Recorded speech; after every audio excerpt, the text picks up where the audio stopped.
And we're live once again. Everything's looking good here. We're in the green. The mic seems to be working. So let's get started and say hi to everybody. Hopefully everybody's having a good day today. So let's see who got the cookie. Looks like 187 HO scale stale mill modeling. You got the big damn cookie. Enjoy that cookie, my friend. Glad to see you here. And let's see. Train Man 1, Mickey, how you doing? You get the half cookie. You're the second one here. Well, you guys you'll never go hungry watching my show. And Hot Dog Pilot Andy, he says, I got to put this up there. Third place again. I guess that's better than crumbs. Maybe. I'm not sure. Anyway, good to see you here, Andy. Let's see, who else do we got?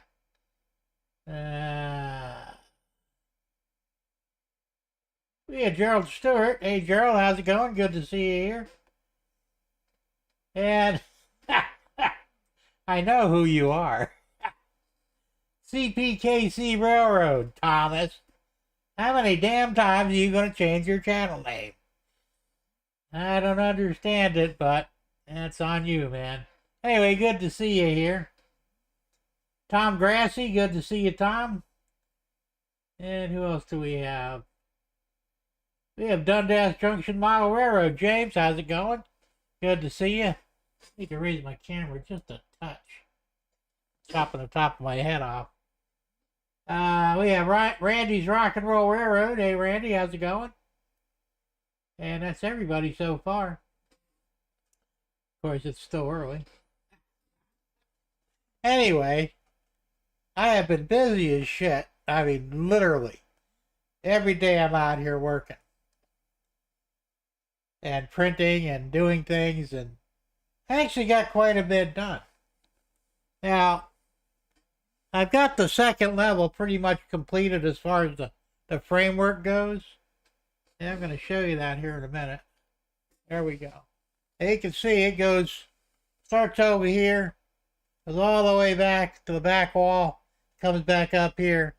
And I landed about 2.5 foot short of this edge here. And there is a reason I did it, but I'm not going to get into explaining why yet. But I just felt like that was a good place to end it.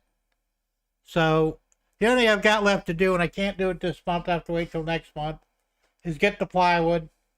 Get a 1/4 inch plywood up there.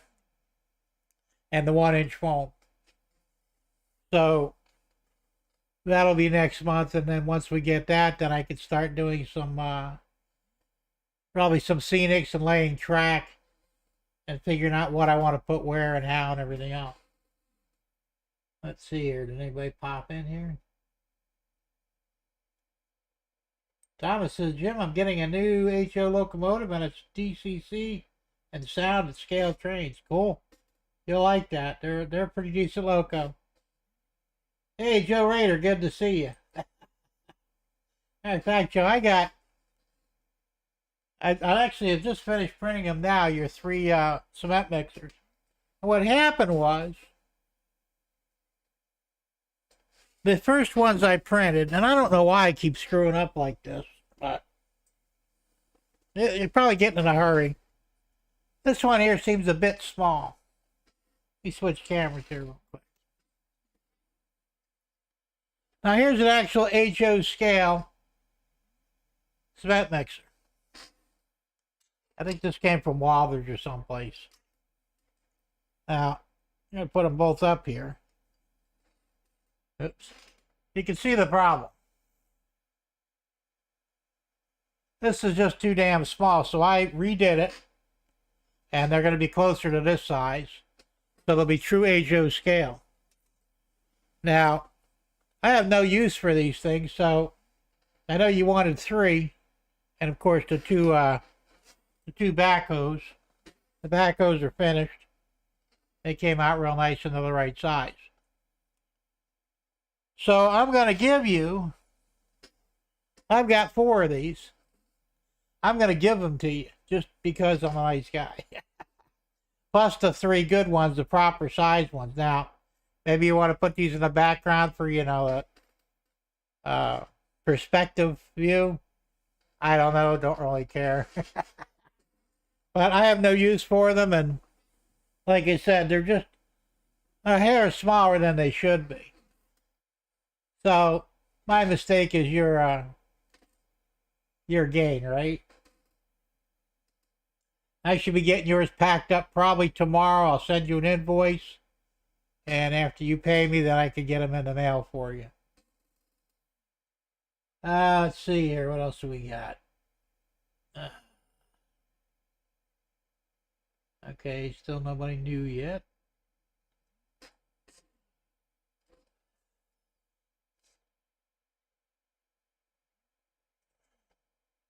Hey, Dwight Curley, how's it going, Dwight?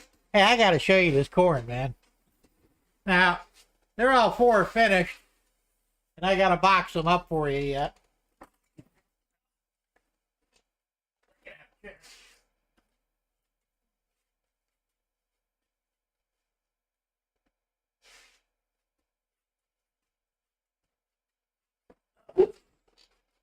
This is what a square looks like before you paint them. They come out really nice. You can see it's pretty good detail on that. There's approximately, I think there's 58 stalks per square.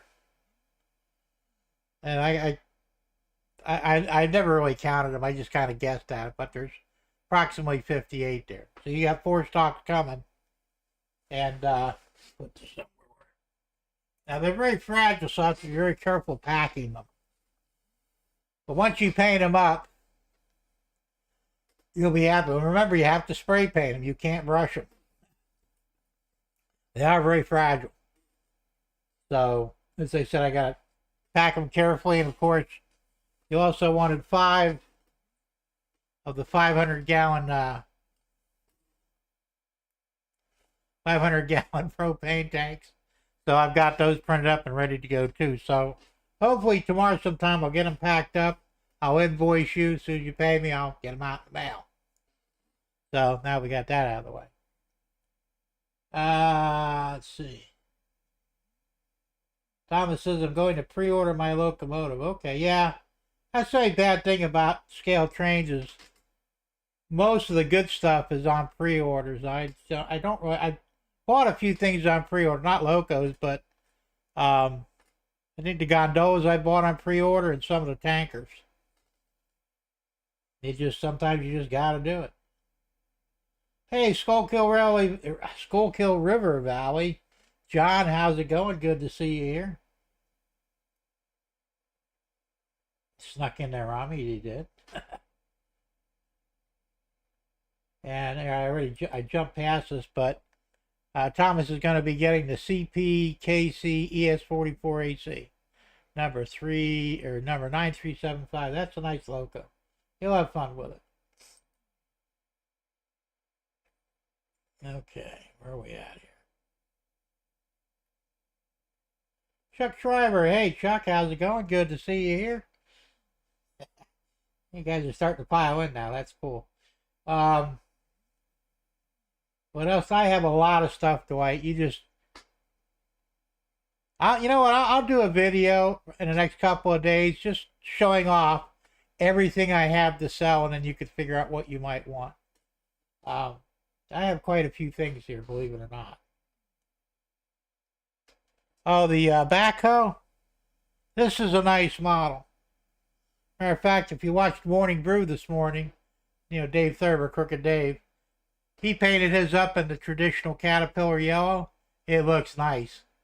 But this is a very highly detailed and, you know, backhoe with front end loader attachment on. It's nice.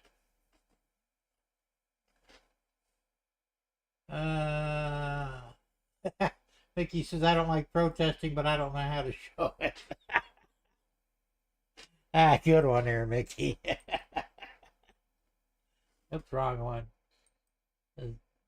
187 says, train man, tell us. How much? These are $8 each plus shipping. And since you're buying stuff, you'll save money on shipping because when I pack everything together, you only pay one shipping cost, and really, that's going up to Illinois. It probably costs you maybe $4 or $5 in shipping to ship everything all at once. So basically, that's the price for most things. Single units are $8, except for, you know, like the propane tanker, which I think I showed you that last week. That's a semi-trailer propane tank. That's $15, and that doesn't come with a truck. You want the cab to go with it. That's another $8. So it's a little expensive, but it takes a whole lot of resin to make those things. So I'm not really making a big profit on them, but you know, but it costs me money, so I got to kind of pass it on. Okay, that's cool. Yeah, I'll hang on. I'll hold off until I get give you a list of what I got to show you what I've got. So I'll try and do a video either tomorrow or the next day. It shouldn't take me too long to just drag everything out. I've got stuff here all over the place, and you know. I also have these now. This has got the same problem as the original cement mixers. It's a grater, but it's too small. But I can enlarge it so to get a true HO scale. But these are nice. Like I said, once again, highly detailed. And same deal, $8 a piece for these. So, I got all kinds of stuff. I'll show it to you. Let's see. So, anyway, I got a quick video I'm going to show you. I posted this, but in case you haven't seen it, I'll run it again. I get to see how much money is left after Tom leaves this weekend. That's right. Tom Grassy's coming to see you, isn't he? That's cool. Yeah, you guys will have fun. He's a great guy, let me tell you. We had a lot of fun when he was down here. So, anyway, let me show you this quick video. It's just a few minutes long. I probably could get it. I don't have it, but I'm sure I could find it maybe. I'll have to look. Sure, I got $10.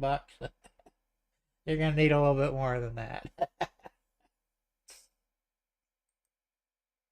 All right, here's the video. Check it out.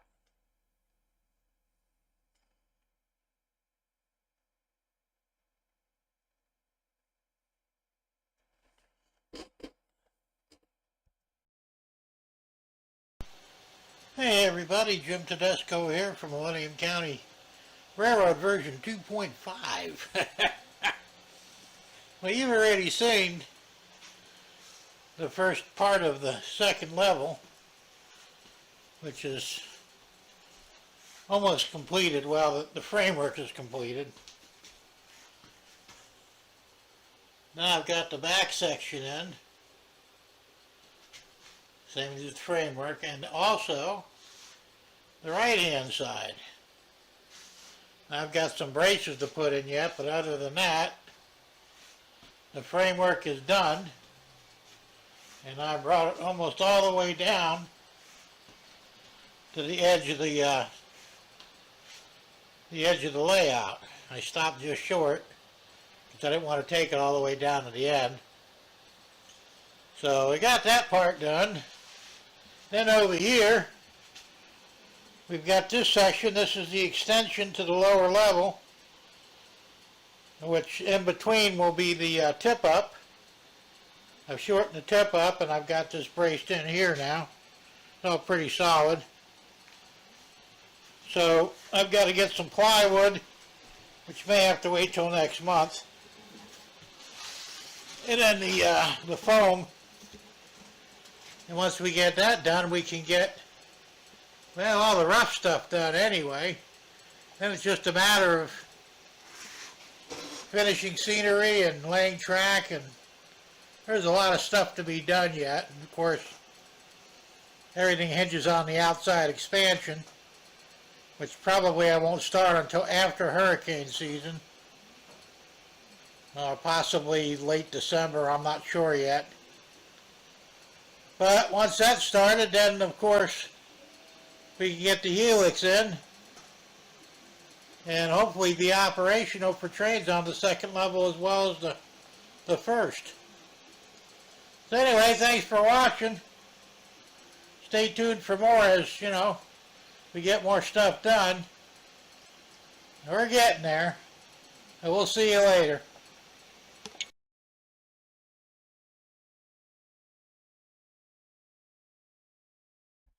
Need to turn the mic back on. Oops. So I did do more since then. I'm going to show you another camera view here. And I've got the tip up in place. And it came out really nice. It's very solid. There's no wiggle in it. It's still pretty tight. I bought new hinges and I got a better set of hinges for it. And that's going to work out real nice. Like I said, I've got to get more plywood for the tip-up part, and then I've got to get foam for the rest of it. So I made it wide enough so I get my fat ass through there, but I didn't want to go too much beyond that because that was the problem with the last one. It was so long and so heavy that it had sideways wiggle in it, which was a real problem. This has no wiggle in it at all, and of course, I'll put some braces on this end anyway for added stabilization in case, you know, the hinges do wear in time. But it's going to fix the problem, and I don't think I'll have any issues with it. 187 says, share some dank means.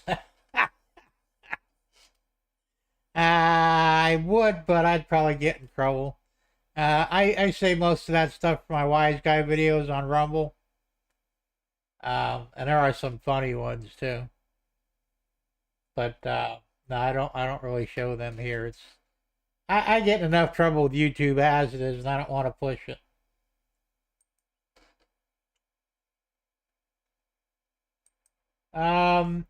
Actually, I did back in Naples. I had like a 4-foot section of it, and I cut it. The only problem I had with it was it wasn't very strong. And you really need something strong to keep the wiggle out of it. Because if you get any wiggle, you're going to have problems. Hey, Georgia Sunbelt, Anthony. How's it going? Good to see you here. So, I just use your basic, they're just your, like, utility hinges. I actually got them at Walmart. They were $4 each. Talk about a ripoff, but they're 4-inch. And they come with the screws, although I didn't use the screws that came with it. But they're doing a really good job as far as, like I said, they're rigid. There seems to be plastic bushings in between where they come together on the hinge part. So it makes it very solid. And like I said, in theory, they should last a very long time. And like I said, I'll put braces on this side anyway, just to eliminate any possibility down the road. But came out real good. So we got that done. Switch back to the other camera here. I've been working on buildings. Oh, wait a minute. Actually, I hate Wally World, but once a month I have to take my mother-in-law there because she doesn't have a vehicle, and she can get free rides a couple of times a month, but it's so stupid the way they do it. She's only really realistically allowed to bring 2 bags home with her. Small plastic bags. What's the point? So when I take her, she'll spend some serious money, damn near fill up my trunk with food, and I got a big trunk. So I take her once a month, and I needed a few things anyway. I needed paper towels, so I bought a big 12-pack of them. They got expensive too, and I buy the cheap stuff because I don't need anything fancy, but I got that, the hinges, and some glue. I got more of the Gorilla Glue. I go through tons of this. I should buy stock in this company, This stuff's, is it $6.98 a bottle? And the good news is this has a lot in it. It's about, it's a little past the halfway mark. But they have another bottle that actually has less in it for the same price. So you got to be careful when you buy these, and you should buy them, put it in your hand first. Don't buy it online because you're going to get screwed. And I did get screwed on this stuff because I bought 4 of them, and they were on sale. I think it was on eBay, and I got them. 3 of them were solid when I got it. I mean, it didn't that old. I was so pissed, Let's see. So no, I don't like Wally World. I told my mother-in-law, I says, if Walmart went belly up next week, I'd probably throw a damn party. I really do hate that store. But sometimes, I was there. I had to be there for her. And so I took advantage of it. But they used to be a little cheaper than everybody else, but they're quickly catching up in price. And in some cases, even surpassing the other stores. So they're no longer a bargain. Not really. Let's see. Well, he said I would be concerned about track clearance. I must have missed something on that one. Of course, track clearance is always an issue, but, somebody had to make sure on that too. To make sure the hinges didn't get in the way of the train cars. Because I got the tracks relatively close, but still far enough away to where they won't hit the hinges. So that's important to make sure that doesn't happen. James says Jim T gets Star Bond, the super glue, bigger bottle.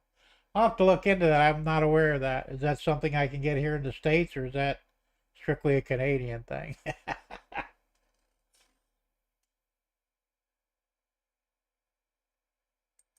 And 187 is Joe Rader. How's that type of hinge been working for you? Oh, the piano hinge?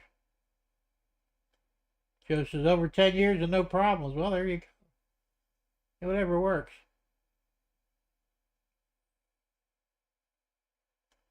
Yeah, James, that's true. It does need to be above, and that's what I did here, sort of. Well, on the one side anyway, and it does swing away. I did check it, so nothing's going to bind up track wise, because I took, that's it's 3/4 of an inch higher on the back side than it is on the front, and like I said, the strap hinges work beautifully. They're strong, they're durable, so they work good for me. Just as he's doing a drop down. Okay, yeah, it's probably a little different with a drop down. At least that's what I had back in Naples. It was the first level was a drop down, and the second level was a tip up. To be that weird, huh? But now the drop down, I used the piano hinge, but the tip up, I used strap hinges. So I don't know if there would have been a problem either way with a different thing up, but that's the way I did it. Hey, Matt Osterberry, how you doing? Oh, there's no such thing as late. You're here. That's all that matters. Good to see you here, by the way.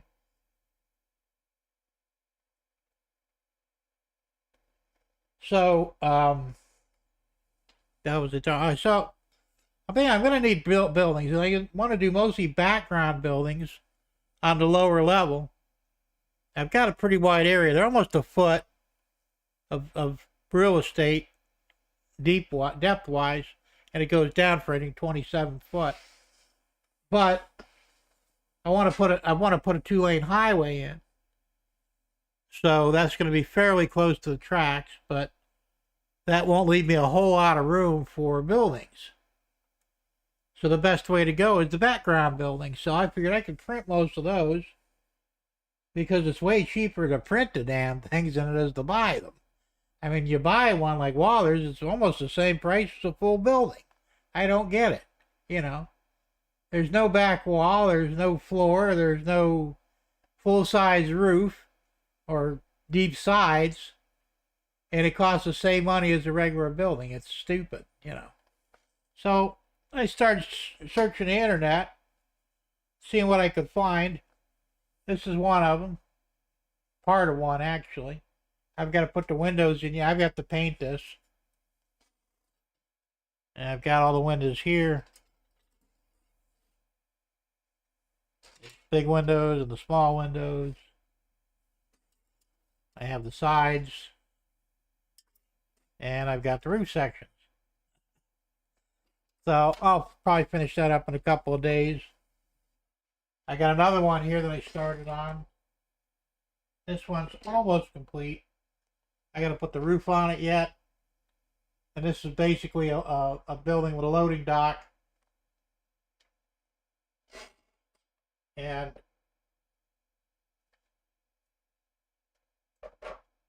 put that up there. Here's the actual loading dock that goes onto it. I haven't glued it on yet. And of course, I'll put the colored plastic behind there and light up every one of these, so when I flip on the layout, everything will be lit up. So I've still got a lot more to do. I've got about 7 or 8 different buildings so far. I may design some of my own, but they'll all be very similar, except for, like I said, I'll paint them different colors. Everything will be lit up. And I'm going to try and run the whole length of this one wall for that. Plus, I have a few already that are considered background building. That will work just fine. I don't know if you can see any of them here or not. Actually, right up there, I've got a strip mall. That's 3 pieces. I may put that in too. I don't know. I don't know if I'll put that on this side or keep it over there on that side where it was originally.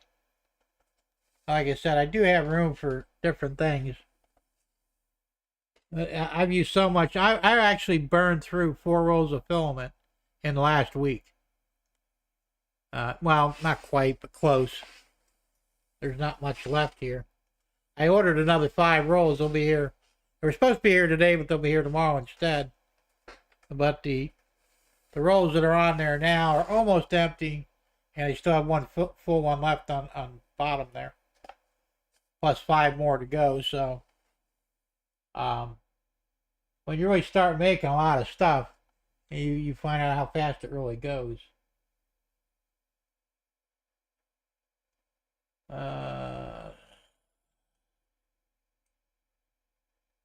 I miss anybody here?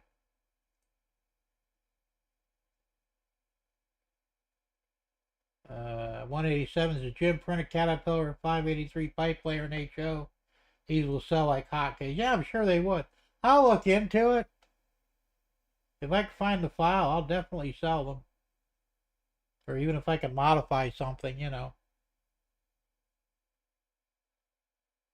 Tom says, Jim, I have a few backdrop building. Oh, yeah, if you do, send them to me, man. You don't mind. I know you sent me some before. Because I already made a couple of them. Get ready to sneeze. Or not. Yep, there it was. And no, it's not COVID. Yeah, anything you got, I'll take, man, because I figure I could probably put 20, 25 buildings on this wall easily, maybe more, depending how wide they are. So, like I said, I want to line up the whole thing. So, let's see, I'm getting a little behind here. Yeah, James says I've done a few videos. Yeah, he does some nice work too on 87. Yeah, you check out his videos. It's really, really. That's like I said. I kind of mimicked what he did on this one. So the last one was so-so, you know.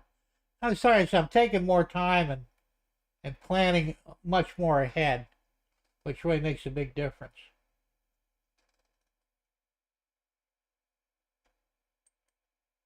So Matt says you can save a lot of real estate with flats and achieve. That's true.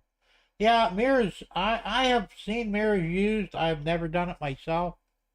But you never know. It's a possibility. Let's see. James says I'm looking for a swing gate for my staging yard loop expansion. Those are a little tougher to build, but you're such a great woodworker, James, that you shouldn't have any problem with that.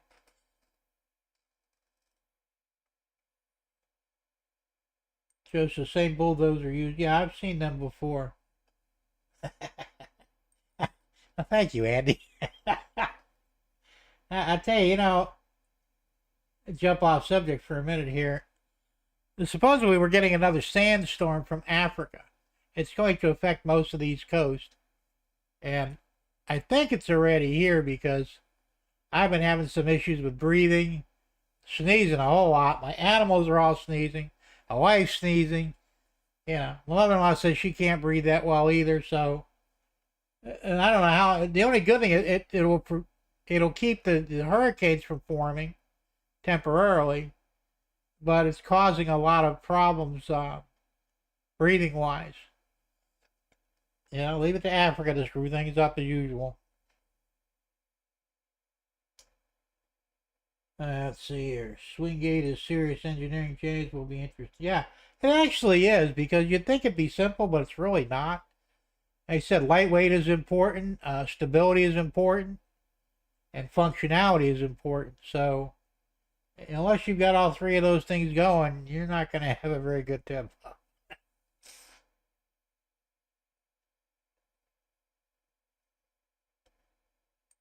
Thomas's sidetrack Mike sent a very good looking CPKC railroad. Cool. You got a ton of railroad spikes, man.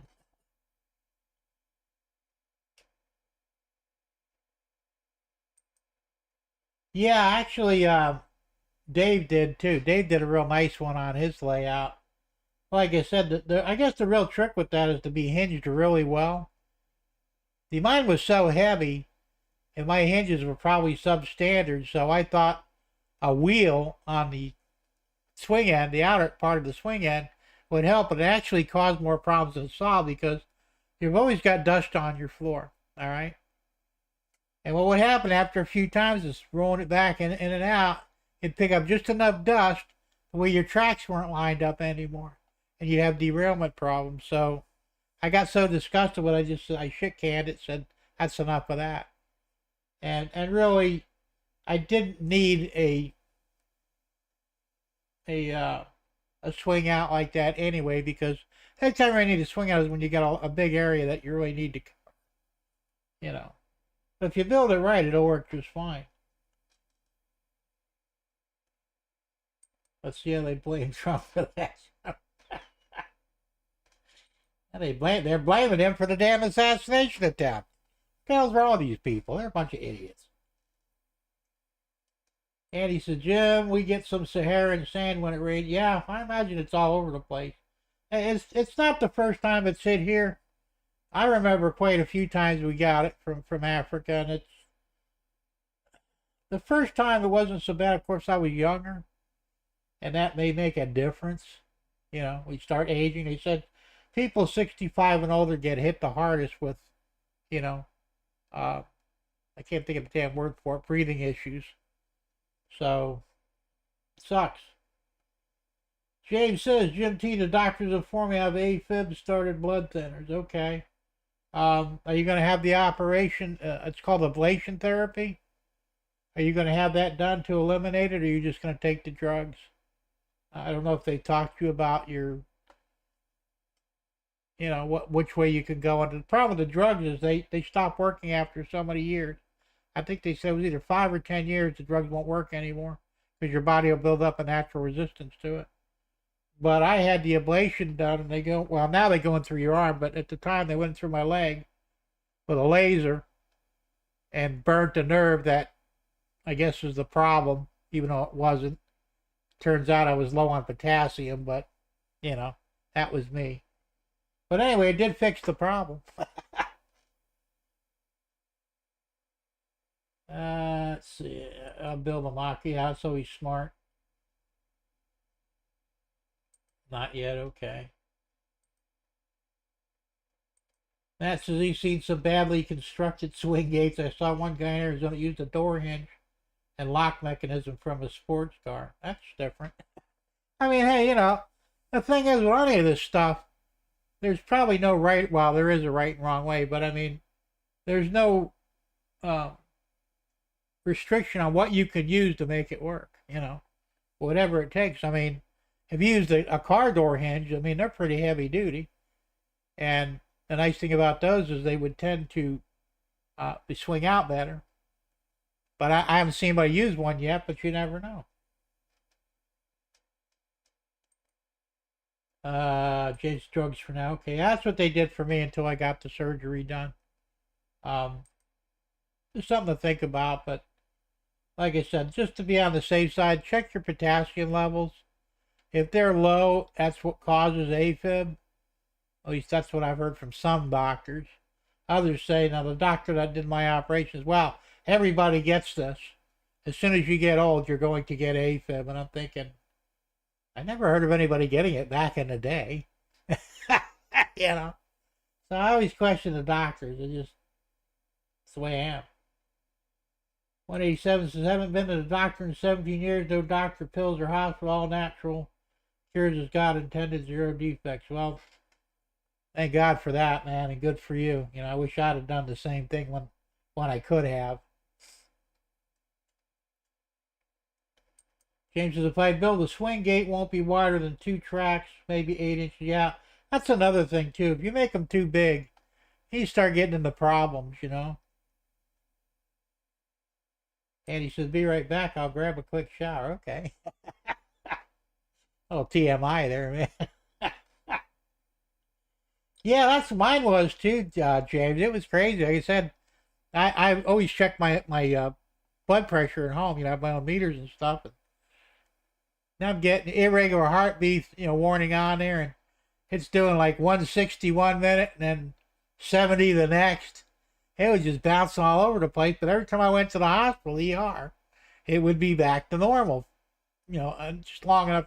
That was probably psychological or what, but and I got lucky the last time I went out. They were really starting to think I was just full of shit, you know. I've been there like 5 times, you know, complaining about AFib, and no, you're fine, there's nothing wrong with you. And the nurse was coming to unhook my IV and shit. She just like, don't move. She runs out of the room. Says, doctor, you got to see this. He's got AFib, you know, because my heartbeat actually at that particular point in time jumped up like to 184 or something like that.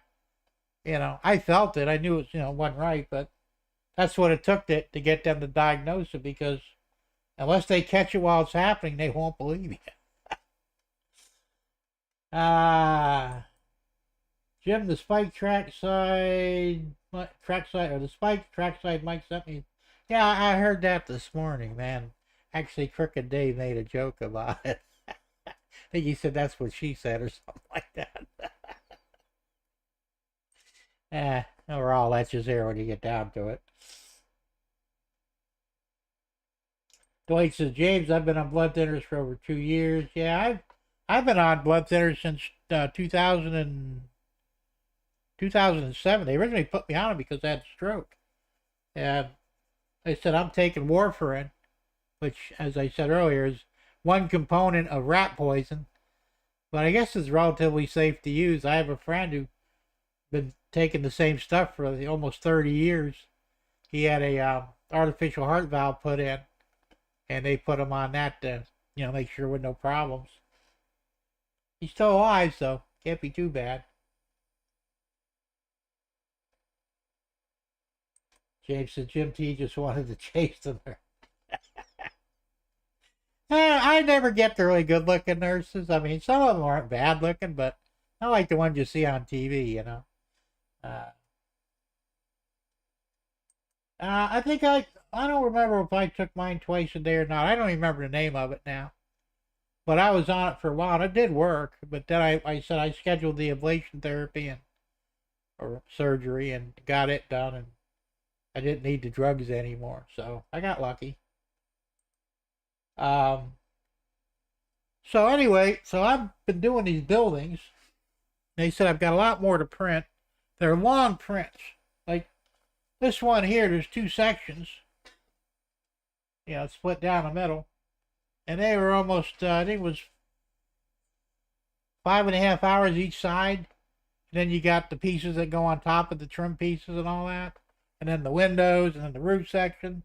It's literally an all-day job to print a building. But it actually only cost me a couple of dollars, so it's not a big deal, you know. I mean, most of the filament I used was on the brackets for the second level, these plastic ones you can see right here. Those took 7.5 hours to print each one, and I've got 1, 2, 3, 4, 5, 6, 7, 8, 9, 10, 11, 12, 13. I printed 15 of them. So that's a lot of filament, and you know, that was what ate up most of it. But now I'm going to be doing the background models, and I said I'll paint them different colors, maybe change little styles on them here and there. And you'll have to get something to go with this, because you'll notice there's no doors. How do you get in and out of it? I guess you could break a window and jump through it. But I'll build another section I'll custom make to have doors, possibly even a loading dock, who knows, and connect it to that, problem solved. But I can do that, so it's not a big deal. Just as I was on thinners after my heart attack, they finally took me off, and now just 81. I was on the aspirin too after my first heart attack. Now come to think of it, they didn't do anything after the stroke. It was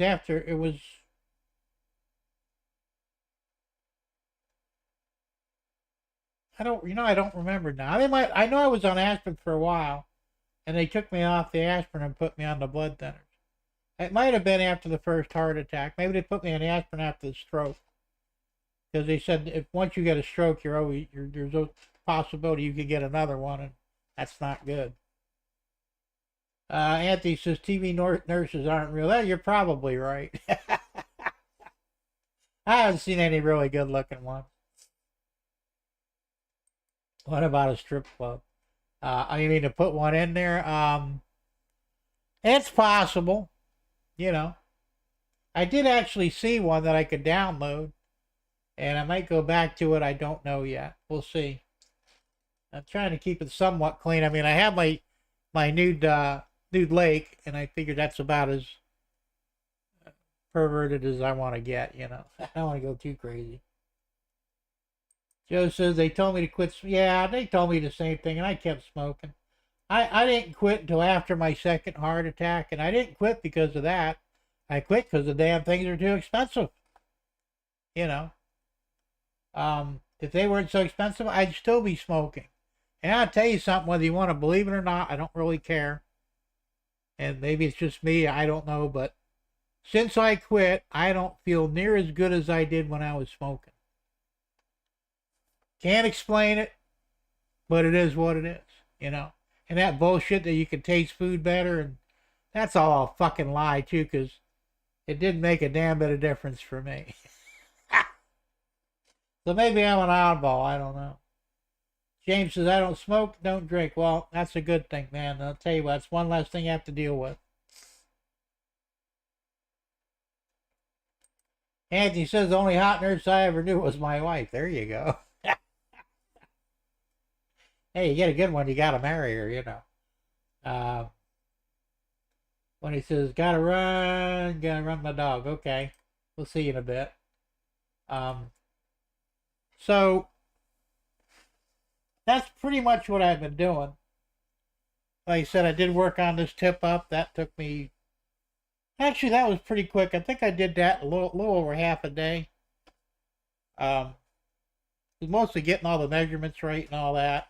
And I found a small piece of plywood that just happened to be a perfect fit almost. I mean, I had to make one cut on it, and we're good to go. I think I've got some foam in my other shed. I gotta look. Because, I mean, I'm going to have to buy sheets anyway for the top, but if I have some small pieces that are... I think I got like a half sheet in the shed. I gotta look. I haven't been in there forever, so I don't remember what the hell's in there. But I'll check it out and I'll get started on that.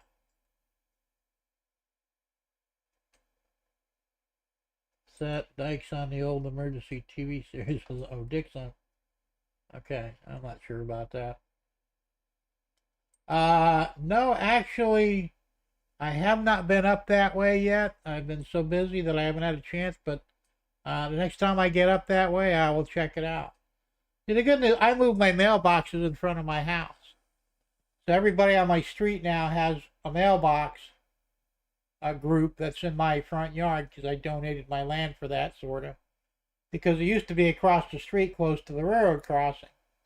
And it was very dangerous to go out there. I almost got clipped. I don't know how many times by idiots driving, 60, 70 miles an hour. And either they don't see or they don't give a shit.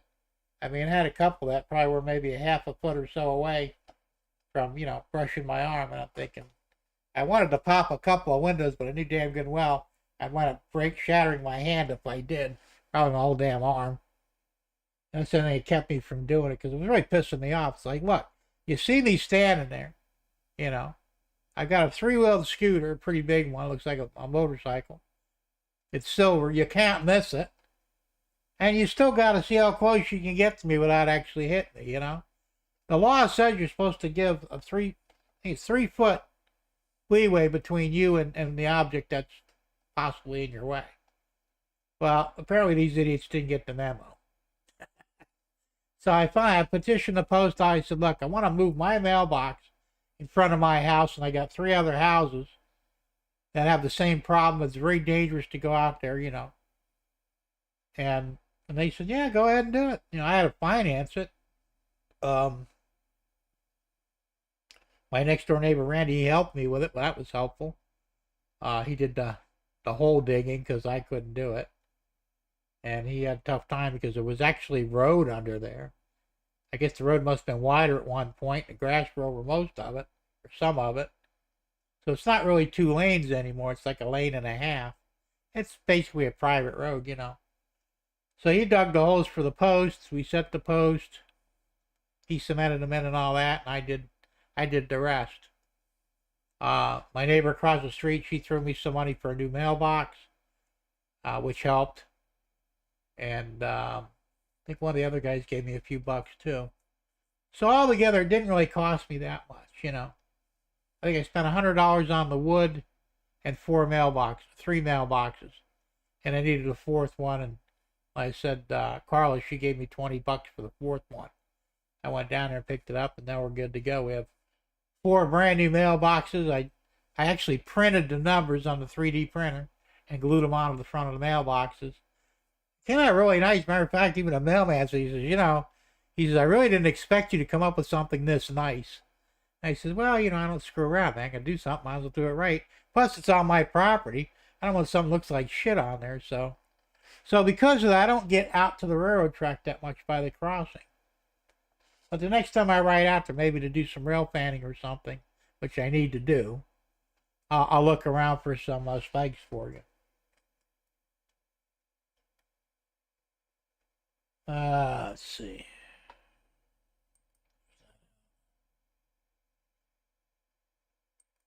And he says, I got you a gold railroad spike. Oh, cool. Okay.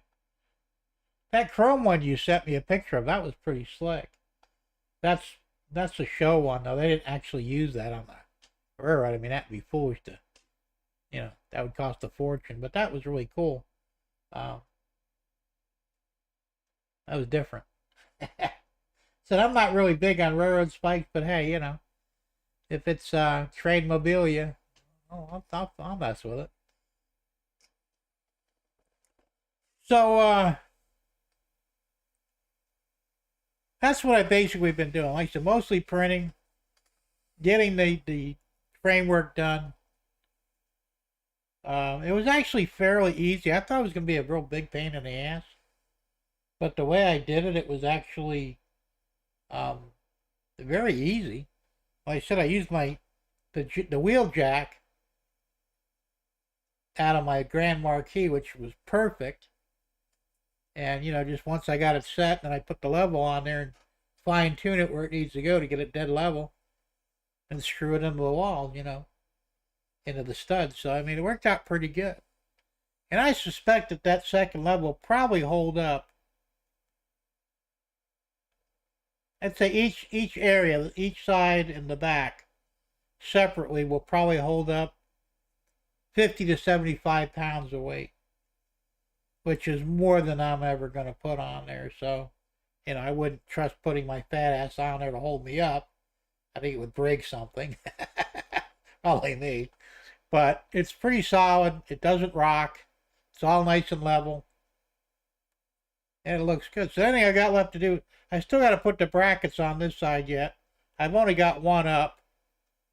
And they're a pain in the ass too, because I got to really stretch to lean over the bottom bench and get them in there. Got to clamp them.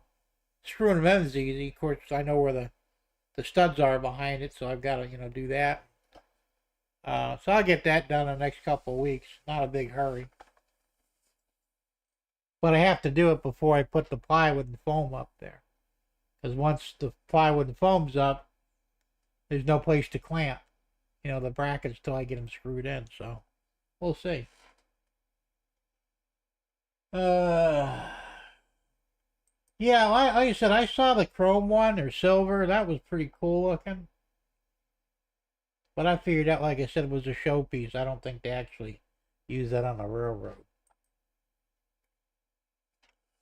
So, what else have I been doing?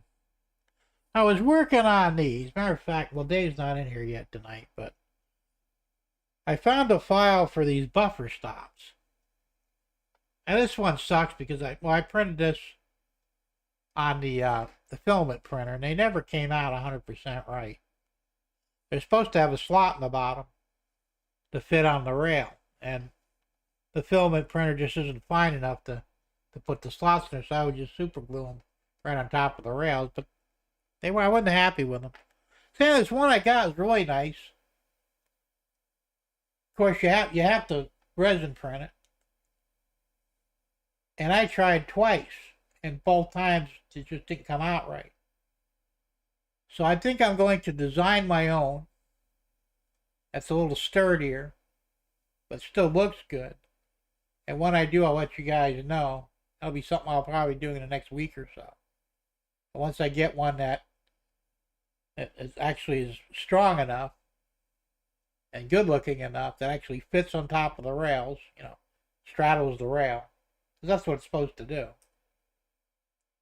I'll let you all know, and we'll get them out there, because all right, Tommy, I could do that. I still have the file, but just the way they made them the first one I did was too small.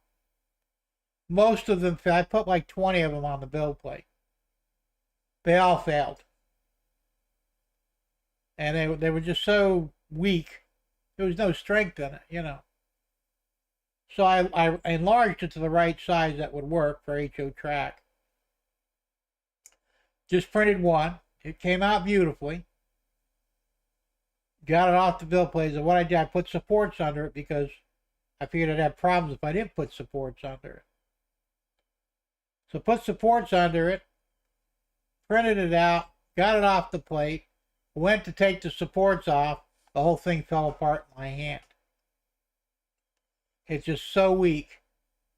So I said, you know what? And I actually broke the one side. So maybe if I cure it first before removing the supports. So I tried curing it.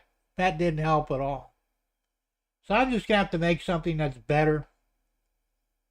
But I'll send you the file. Maybe you'll have better luck with it than I did, because I didn't.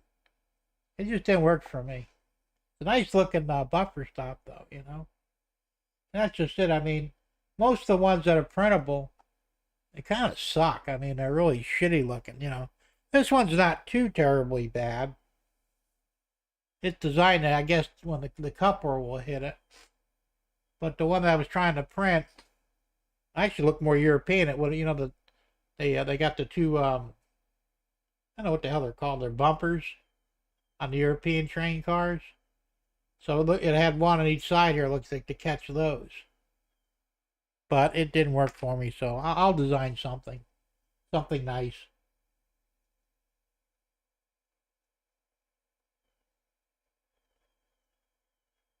Will you make me a CP skip? I don't know. If I can find a file, I'll look into it, but I don't know. Well, it's a box car, so that shouldn't be too much of a problem. I'll look into it, but I'm not sure. No promise. I'm trying not to do too much in the way of, because that would be a finished print. If you just want a bare print, undecorated. Now this isn't a box car, but if you wanted a box car that's undecorated, that I can make for you, and then you can figure out how to decorate it yourself. But if I have to decorate it, that's requiring a lot of time on my part. I kind of not really want to get involved in that just yet. Down the road, if I'm not doing anything like pressing, I would do it. But I have to start looking out for my layout pretty much first, and other stuff will be secondary. So, you let me know what you want to do. I said, if you just want a bare box car, that I can make you. That's no problem. And then you can decorate it yourself. Jason's go to a hobby store. Yeah, you could do that too. Of course, they're getting ridiculous money for this stuff now. It's nuts. Prices just keep going up and up and up, Like I said, I'm seeing Bachmann is going up their locomotives at DCC and Sound are up around $355 now. It's a fucking Bachmann. I'm sorry, but that just seems overpriced for what it is, Now, I won't even pay that for scale trains or even an Anther. And they're probably way superior models to the Bachmann, at least I think anyway. So, I think I paid 3 something for my BLI steamer.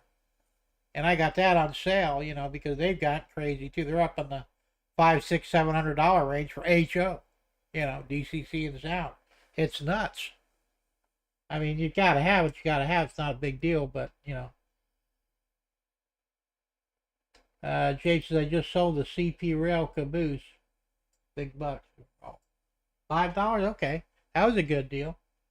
That was cheap actually. Hey, Floyd Robbins, how you doing? Good to see you here, man. So, yeah, it's getting tough out there. You know, like I said, I've got most of the train cars that I want, you know, that I bought. Now, scale trains had the undecorated. Well, they're not really undecorated, but they were red with the scale train logo on the door, and you could strip those down and repaint them. And I think they were $9.99 each. So I bought a shitload of them, you know. And actually, I turned a lot of them into the Bark Box cars, different food lines and stuff like that. I'll probably buy more of those if they keep them at that same price. Like I said, they're nothing fancy about them, but you strip the paint off the body, repaint them, and do what you want, re-decal them, and you're good to go. So I'm okay with that, you know. Or even, like I said, if I can get some blue boxes cheap, you know, $15 or less, I'll buy those too, you know. Because like I said, I'm going to put Katy couplers on them, you know, metal wheels, you know, body mounted couplers. I don't like the truck mounted couplers, so I'll do all that stuff anyway. It's not that big of a deal. And I'll still have less money tied up in it than what they want to sell for, you know, a brand new one that's decorated the way you may want it. The only exception I'd make if there's something really cool out there, you know, decoration wise, I would probably buy it if it wasn't crazy expensive. Just because. And there's some nice models out there, you know, box cars and stuff that have unusual decaling on them. You know. But like I said, it all depends on the price.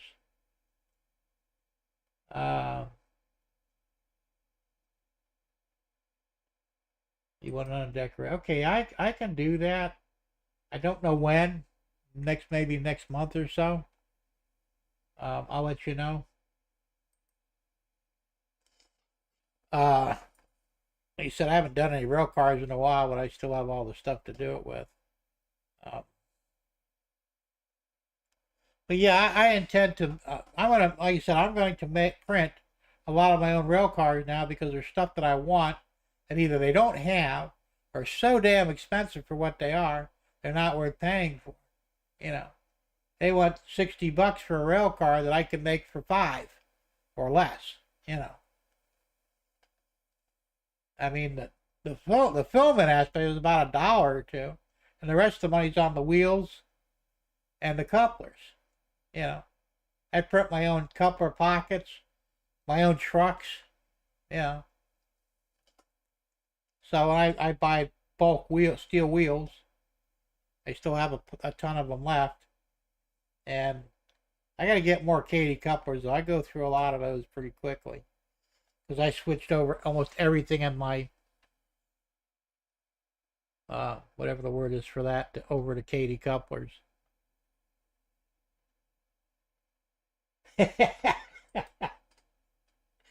Fresh as a proverbial daisy, huh? That's the one that hasn't been, you know, crapped upon by a dog, right? I couldn't help it. I had to say it. I showered before the show started. I haven't felt that good today for some. I mean, I don't know if I got a minor case of food poisoning or what. You know, and I was kind of worried that I was having another heart attack because, like, most people have chest pains and they have the sparking or whatever going down their arm. I don't get that because I'm diabetic. When I have a heart attack, it goes right to my gut. And it's like indigestion, but really bad. In fact, the first one I had, you know, I'm eating Tums and ain't doing nothing. I mean, you know, I got to go to the hospital, man. I'm in agony over here. And so they said, well, you know, you're having a massive heart attack. I ain't got no chest pains. What the hell are you talking about? well, you're diabetic, aren't you? I said, yeah. He said, well, diabetics don't always show traditional um, chest pains and their heart attack symptoms that normal people do. I said, well, that's nice to know. And the same thing happened the second time when I had the second heart attack. It's all in the gut. So then my gut started hurting. I'm thinking, oh shit, here we go again, you know. But the fact that I don't have any gut pain right now, and it lasted literally a day and a half. And I think it was food poisoning. Now, what I ate, I'm not sure, you know. Um, Nowadays, it's hard to tell. You can eat the same type and amount of food every day, and you're just going to get that one normal food that might be bad. You don't know it. That's what gets you sick. And I think that's what happened, you know. So it is what it is. But I almost called off the show tonight. I mean, if I don't get better, you know, I'm going to the ER and see what the hell's going on.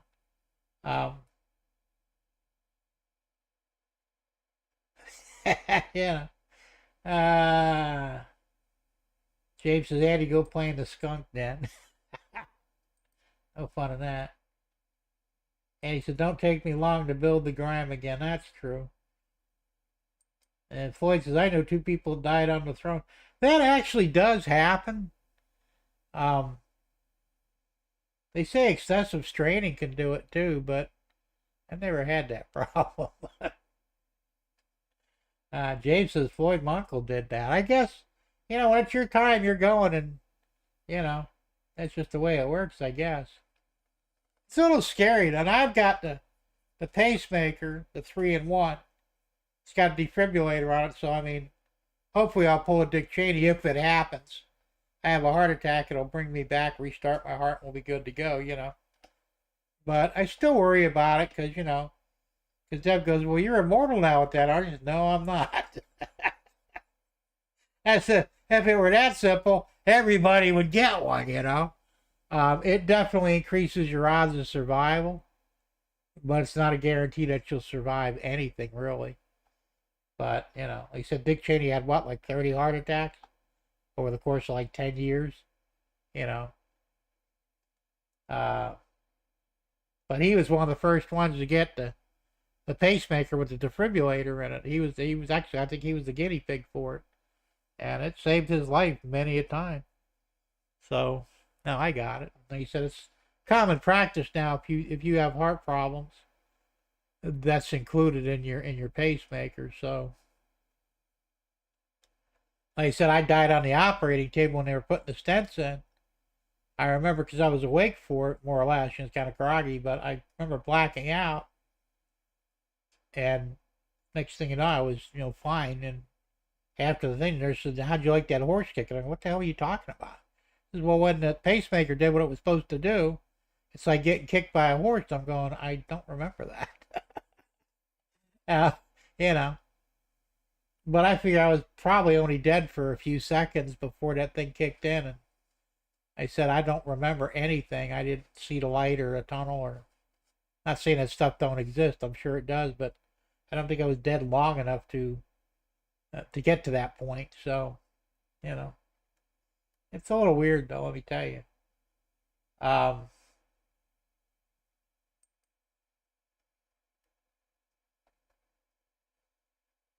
Andy says, my grandfather went to the can and never came back. Yeah, that sucks. Sorry to hear that, man. And Anthony says the same thing with my grandfather on the can, yep. I guess it's probably, I mean, like I said, you read about stuff like that, and you think, well, I guess it would. I mean, like I said, you know, a lot of people, like I had a friend, he was older than me, a lot older than me, but he had a big dinner, went to sit down to watch TV. Next thing you know, he puked, shit himself, pissed himself, and dropped dead on the spot. You know. Did the food do it to him? Maybe. It might have stretched his system. Who knows? You know. Like I said, I don't question all that stuff. Yeah, me too. I think they do that with everybody now. They want you awake when they put them in. Like I said, I was laying there, you know, so sitting in and out, you know. And he's calling off, I need a such and such millimeter stent. I said, here you go, doctor. And he sticks it in there, you know, and I'm listening to all this shit. Next thing you know, everything went black. And when I came to, my left leg was swinging in the air.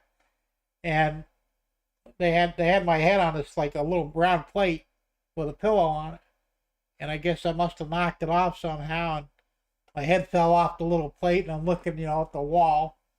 And they were yelling at me, Mr. Tedesco, put your leg down so we can finish the operation. I'm going, you know, took me a second to kind of regain my composure because I had no idea what the hell was going on. Yeah, it was definitely different. But like I said, the first time I had stents put in, they had knocked me out in the ambulance. And they knew I was kind of freaked out about getting the thing. I said, I'm not really afraid of death. You know, we're all afraid to a point, I think, and if you say otherwise, you're lying. But I mean, it was something. All right, well, if it's my time, then it is. You know, that's just the way it goes. But I was really scared because I'd never been operated on before.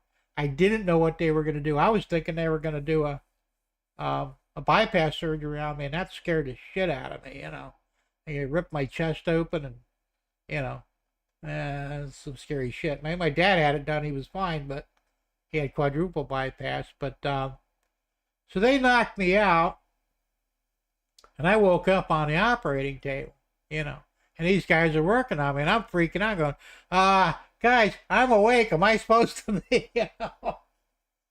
Yeah, it's all right. We want you awake. I said, you're sure? I'm not dreaming this, right? No, sir. You got to be awake. We just want you to be awake for this. It's important. You know, they never said why, but I guess in case they hit the wrong thing or something, you'll react. You know, they'll know they did something wrong. But so yeah, you're basically awake when they do it. So not a biggie.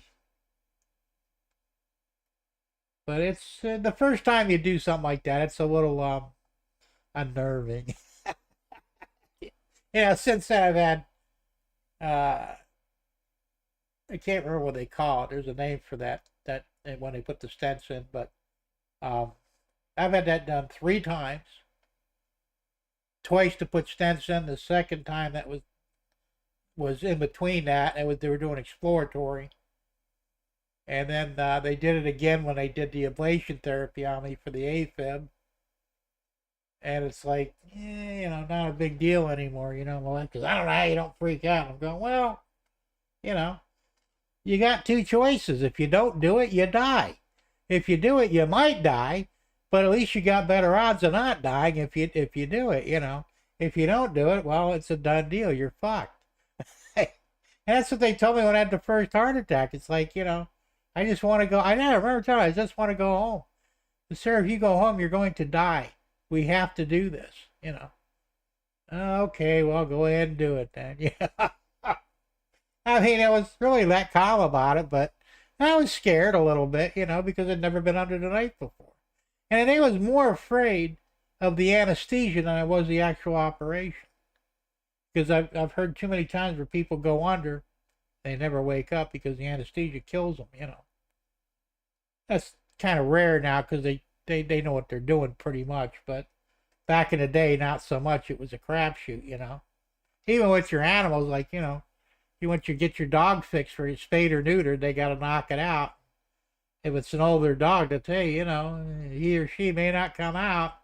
The anesthesia may take them. It's like, you know, but just so we understand it, that's a risk. It's okay. But it's messed up. All right, Anthony, thanks for popping in, and you gotta go get some yard work done before dark, huh? Oh, you better get cracking then. All right, well, have a good weekend. Thanks for popping in, and we'll see you next week. So, like I said, money's kind of an issue as always. So next month I'll have at least another $100 or so to throw in for materials. The 1/4-inch plywood's not expensive. I think it's $21 a sheet. It's sanded on one side, so that's the side I'll put up. Yeah, doesn't really matter because you're covering it with foam anyway. And I'm thinking 1, 2, 3, possibly 4 sheets.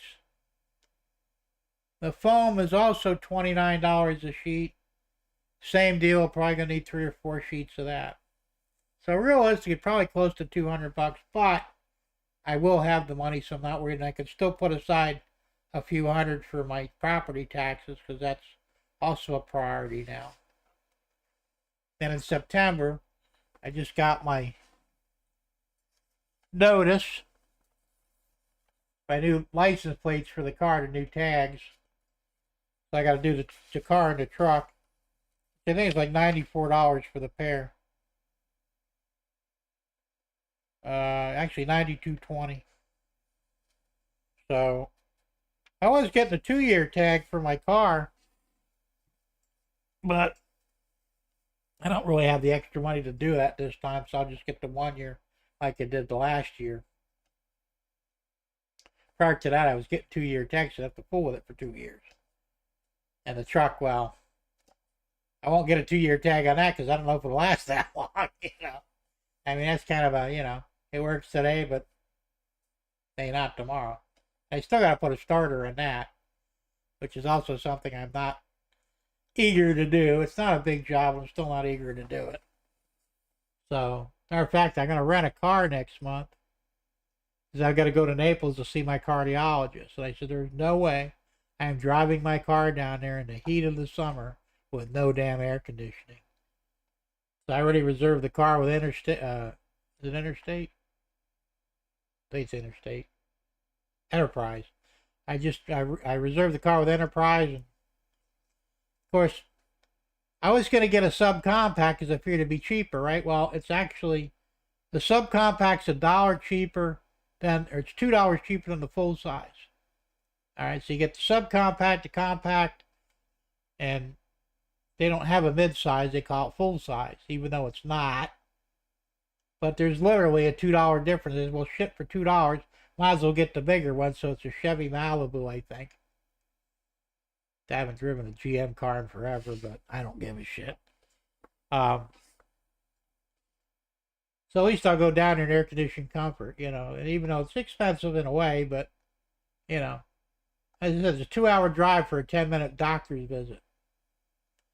But the doctors up here, I'm leery of some of these doctors. So I figure I got a good doctor down there. I only got to see him once a year. I'll drive down there. It's worth it, you know. So I got money going out, like I said, unfortunately, but it is what it is. But I'd like to get, like I said, I get the wood up there. And the nice thing about that is, if it's not warped, I could probably get by with minimal screws, and I'll use drywall screws to fasten it down. I could probably put a drywall screw every 2 foot, you know, in the front and in the rear, and it'll be fine. And then I'm not going to screw them down at first. Matter of fact, I'm going to go ahead and glue the foam on the plywood and have it so I could remove it. And the reason I'm doing that, at least on this side, I want to put a staging yard in. That means there's going to be a lot of turnouts and probably a lot of turnout motors. I'm probably going to go ahead and use, I'm guessing I'm going to use the, what do you call them things? Tortoises. I use tortoises on that. Yeah, they're kind of pricey, but they're easy to work with. And as long as I don't have to climb up underneath anything. See, I could go ahead, I could pull the panel off. You know, once I mark where the track is going to go. I can mark everything down, install the tortoises in, to do the wiring and everything, and slide it back in place, screw it down, or glue it, either way. I can go either way with it. And then all I have to do is lay the track on top of it. When the track will be easy because the motors will be in place along with the pins. I would have done that with the lower end, but once again, I got in a hurry, and the only way to do that effectively would have been the same way, to mark off where all the turnouts are going to be, install the tortoises, wire them in, and then slide everything in place. You don't have to fool with it. And I'll probably just have single buttons right on the fascia for, you know, switching the tortoise motors.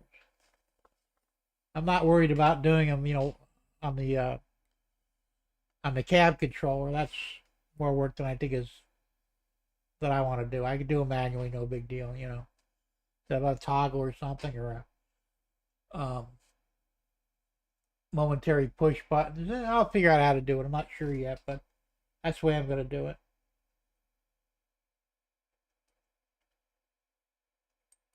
Tom says, Jim, I would go with the Cobalt IP. Then you do not require another board to control them. Cobalt IP connects to your DCC bus line for power.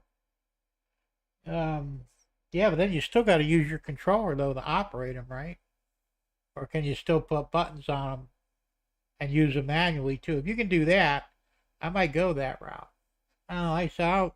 I'll talk to you more about it another occasion. Since you have experience with them, we'll see how that goes. Yeah, that would actually be simpler though, because like I said, I could run a bus line all the way around. Because I plan on making a bus line for a 12-volt bus line to go all the way around too, for any lighting for whatever buildings I put up there. So, like I said, I'm not in a big hurry to do a lot of stuff, but this side here is going to be the tough one. As I said, there's going to be a lot of change cameras here. This side here is going to be where the staging yard will be. And I still might build out a little bit here for the turntable. I'll have to get another couple more pieces of wood. Actually, I think I got a couple pieces left over. We'll see. So I can put the turntable in because I don't want to lose that. I like the idea of it. So, Jim, I also have 9-circuit core snails, and they connect to the bus line like the Cobalt IP does. Really? Okay, that's cool. John Nippenberg, how you doing? Good to see you here. Yeah, like I said, when the time comes, that's how I want to do it. I'm not going to fool around with servos or anything else up there. Whether I go with the Cobalt or the Tortoise, whichever one will work best for me. That's what I'm going to do. I'll use using the servo motors is better on the bottom because I could do it above the bench work. So that's the way that's why I'm going to continue to do it that way on the bottom, but on the top, no, I'll be able to do something different.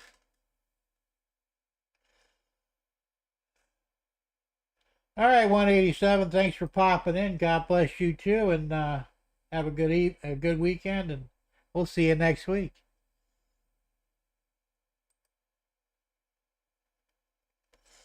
So, like I said, I haven't decided what's going to go up top yet or where. I mean, like I said, staging yard on this side. Not sure what's going to go on that side or in the back. I'm going to have the intermodal yard because I already have the stuff for it. I want to have another junkyard. That's got to go up top. The MOW yard, maintenance away, that'll be back up there. But there'll be some other stuff too because I got a ton of room for a lot of different industries. So I might go ahead and put a cement plant up there. Tom Grassi, I think he gave me the files for it, I think, or maybe I got them already. The files for the oil derricks. I'll have an oil field up there. Put the derricks up. I got a lot of leeway to do a lot of different things up there. There's a lot of room. So, like I said, I don't know yet where everything's going to go yet, but I'll be looking at that in the near future.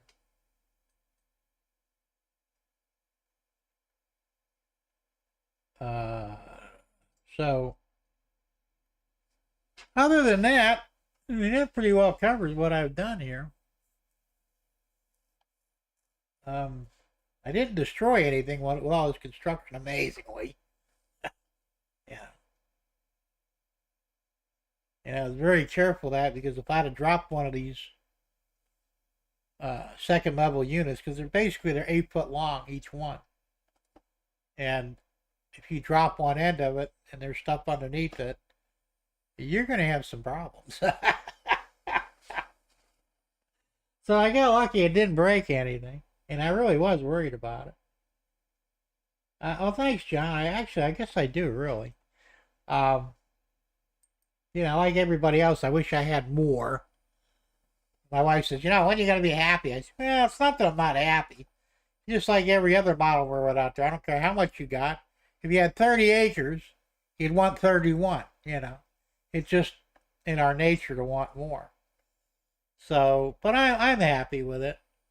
And of course, the reality is I have to look at the money aspect of it. What can I actually afford? Like I said before, I wanted to go 20 by 40 foot, which is huge in comparison to this. But then after I couldn't get it, I wound up with this instead. And I'm thinking, it's probably a good thing I went that route, because could you imagine what it would cost me in bench work and track and buildings and structures to build on a 20 by 40 layout? I mean, that's a huge layout. And you're talking at probably another 10,000 plus, dollars. And I'm going, I didn't have the money, so, it worked out. All right, Thomas wanted to know if you're sending out his road spike. John says should go out Saturday. Cool. And Thomas said thank you. So, like I said, I got a few things to box up. Some 3D builds that I made for Dwight Curley. He's still got to figure out what more he wants. And then Joe Rader, I'll have your stuff ready too. And moving right along, And plus my own stuff, which seems to be never ending.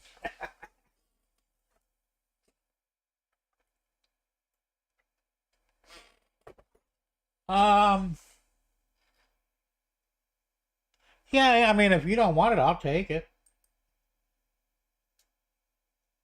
You never have enough cabooses or caboose.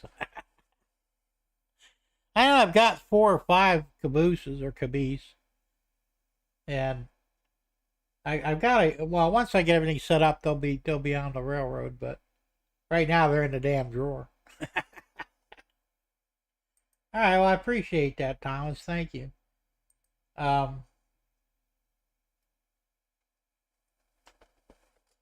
Never look a gift horse in the mouth. I think that's how that goes. Everybody's offering something. Yeah, you betcha I'll take it. Well, I would expect it would. That's not a problem, Thomas. I have those things. And so the body of the frame is really all, I care about. I can remember that one you sent me.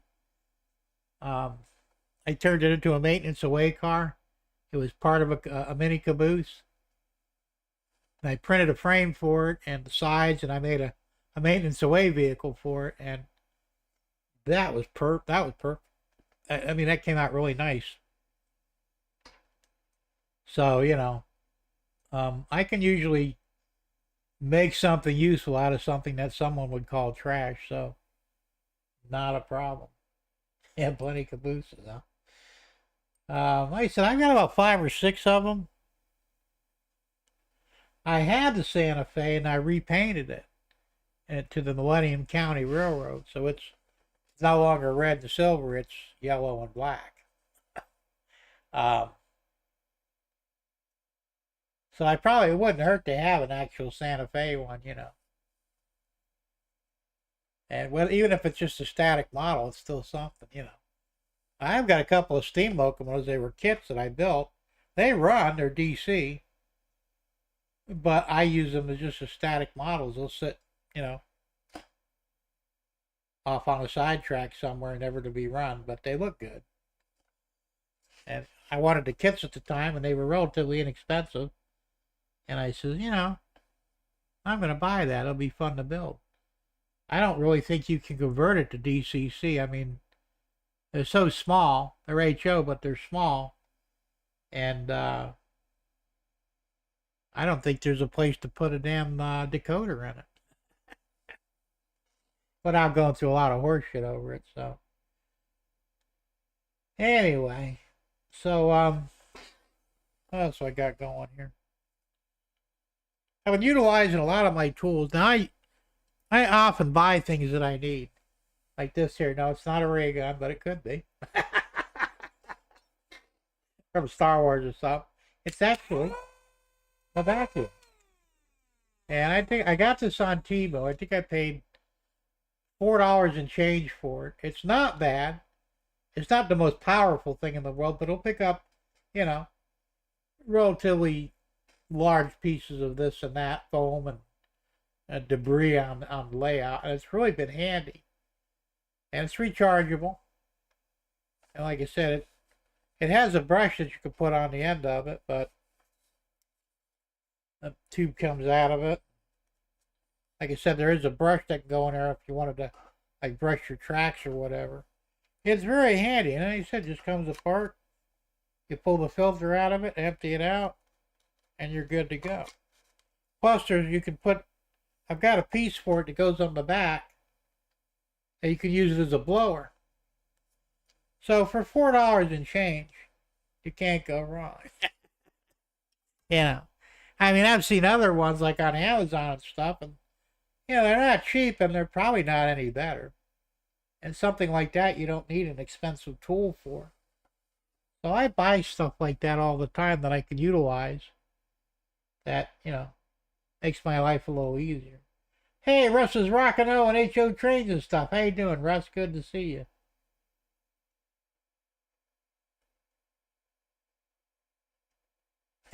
Everything's made in China, James. And 90% of what I got in this shed is made in China, you know. It's not that big of a deal. I mean, you know, almost anything plastic is coming from China for the most part, you know. Like track and all, that's all made in China. Atlas track, that's not made here. It's all made in China. Stamped right on one of the ties underneath of it, made in China. Some of it's junk, some of it's not so much, you know. I mean, you gotta be careful. There's a meme going around, it's funny. Now y'all seen Trump with the bandage on his ear where he actually lost a chunk of his ear, I guess, on the top. But it looks like a little pillow, right? So the meme goes, Donald Trump found out the hard way what you get when you order a pillow from Temu. And there's a lot of truth to that. My mother-in-law bought a vase, a flower vase, right? She figured it was going to be about yay big, you know, 4 or 5 inches tall. She gets it. It's this tall. Had a wire flower in it. And she goes, this is what I paid $1 for. I said, well, what did you think you were going to get for $1? You know? And I always tell her, I said, whenever you buy something on Temu, if you look, they have dimensions on every product they sell. Look at the dimensions. Because otherwise you'll get stuff with you'll get micro miniature stuff. Yeah, it's cheap. But it's not what you think it is, you know. And a lot of she's fell for that a couple of times already, you know, actually more than 3 or 4 times. She'll order something, it comes there. Oh, she got a gardening toolkit. Had a little shovel, a rake, you know, 3-prong rake, and a hoe. Fucking never happening. They're for like, you know, the Chinese have that, what the hell they call them. It's a little garden they got. And I can't remember what they're called now, but, and these are the tools to tend to that garden, okay? But she was thinking I could actually go outside and tend to her real garden with these dice. And Ruth, you gotta check the dimensions, you know. She only paid like $3 for them, you know. They're like $1 a piece, free shipping, but they were tiny. I mean, it was kind of funny, although she was pretty pissed off about it. I said, you know, check the dimensions of everything before you buy it. I do, you know. because you never know what you're going to get, you know. So, now, but although sometimes, like this thing here, I bought 2 sets of these things. The first ones were too big. They're for going down in your sink drain, in your bathroom sink. And they've got an insert that's spring loaded. A lot of these sinks, they have the handle on them or the push bar. They fail all the time. So this one here, it stays down, you hit it again and it comes up. And this screws into this. It's pretty slick. These are cheap. They're like $3 or $4 each. So I got 2 of them the first time. I have a 1-inch drain in the guest house and in my house. So I looked at it, said it was 1 inch in diameter. I get them. They're not 1 inch. All right. I like it. This one's 1.2 inches. The first ones I got were 1.5 inches. They fucking lied about the diameters of them.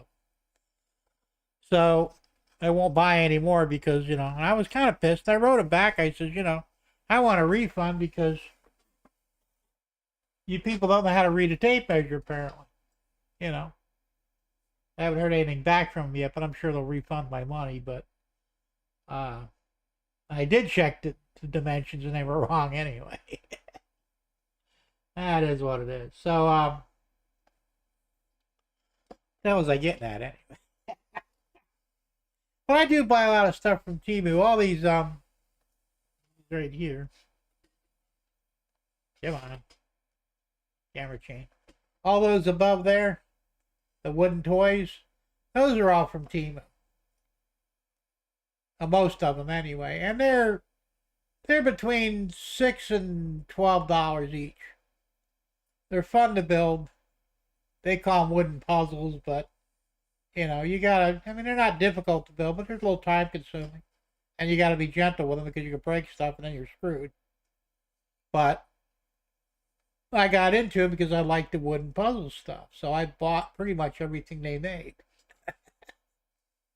And like I said, it does give me something to do in between trains, but so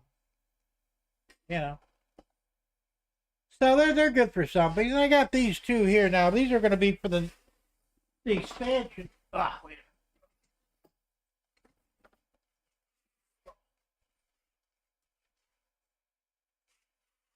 I bought 2 of these. They were $8 each. They're LED. They call them garage lights. So I've actually got one in my garage, a bigger one, and it works really well. But these are slick as shit. If you know what a Lotus plant is, this kind of reminds me of one, The box over here. Take it out of plastic. Ooh. Dropping it on the floor would not be very smart. But they fold out. They get different positions on them. This is like, I think like a 500 watt equivalent, even though it's only like 20 watts. And this part here, they got a cover on here, but it screws into a light socket.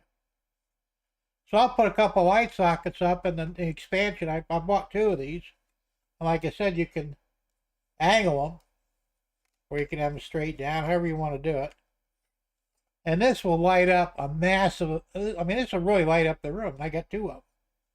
And for $8 each, you can't go wrong. And they should last, I think, they say something like 700 hours or something like that. I don't remember, 7,000 hours.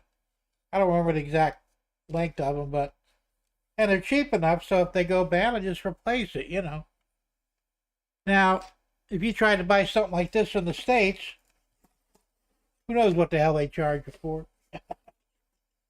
So, say what you want, but, and they said right there on the box, made in China.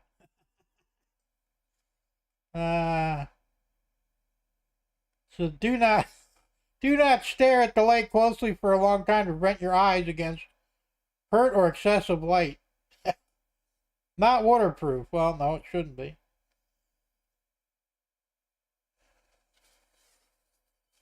Please turn off power supply before installing the LED light to prevent electric shock. Well, if you're that stupid and can't turn a light bulb without getting shocked, maybe you shouldn't be doing it. Let's see here.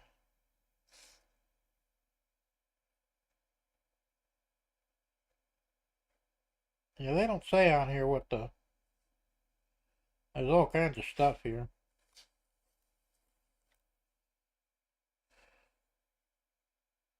You got all kinds of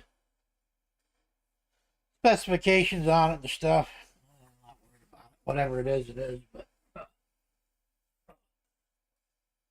So I get stuff like that because I bought these lights overhead here. You can't really see them. Change the light. See that light up there? They're fluorescent overheads. I've got 2 of them. And they're real handy. They were nice, but they were, they said I bought them in the States. They were $40 each, you know. They are LED, so they should last a long time. And they're very bright. But this way I could do a lot simpler setup with these, they call them flower lights, or lotus lights.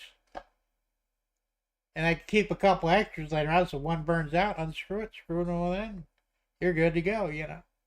And they got, you know, you get those cheap, remember, in the old days, you used to have the porcelain light sockets with a chain on them. I won't have a chain on it because I'll have a switch to turn them on and off, but you get a couple of those, they're cheap, they're like $1 something each at Home Depot. And there you go, you're ready to rock and roll, you know. So, like I said, I'm looking at different ways of doing things. It looks like I got real behind in the chat too. What happened?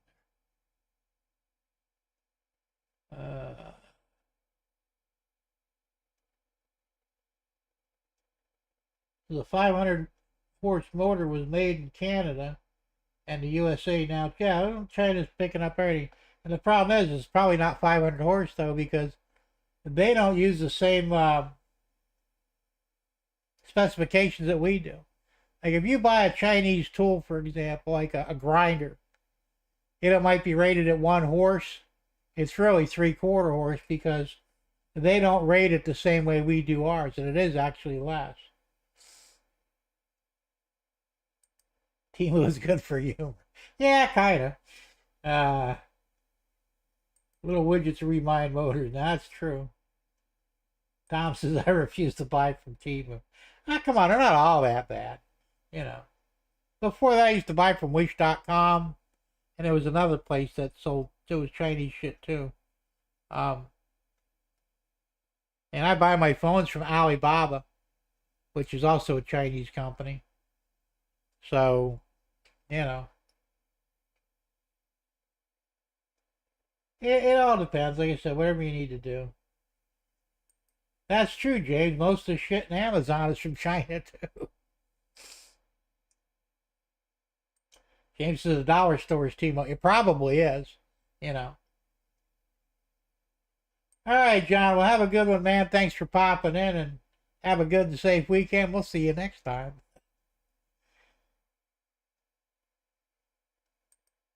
Tom says, yes, but I get that the next day. Temu takes weeks to get here. As a kid, we used to say, your package is on a slow boat from China. That was it.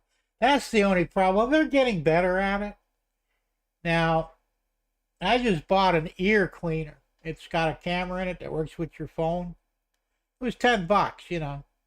They're pretty decent. They're not great, but it's not bad for what it is. And I'm getting that from their U.S. store. And that'll be here tomorrow. And it only took 4 days to get it. But if I get stuff from Temu in China, it generally takes 10 days to get, which isn't too terribly bad. But it is what it is. My microphone, yeah, that was probably made in China too. That's a Zeal sound, whatever the hell that is. It's a good mic. I mean, I paid, I think, $50 or $60 for it, but the specs on it were really decent, so I went and took a chance on it, and yeah, it works pretty good. Like I said, the cool thing is, I can't get in front of the camera now. Camera over here. It's got this here. It'll go, if I want to turn it off, I just touch, and now I touch it back on. When that's lit up, you got sound. When it's not, there's no sound. It's pretty slick. It has a gain control on it, and also a headphone jack, and there's a gain on the headphone too. Pretty slick. I mean, for the money, it wasn't bad at all.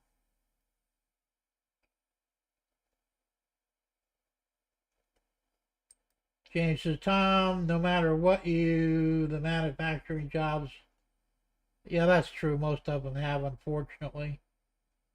Now, Trump's supposed to bring a lot of that back. We'll have to wait and see.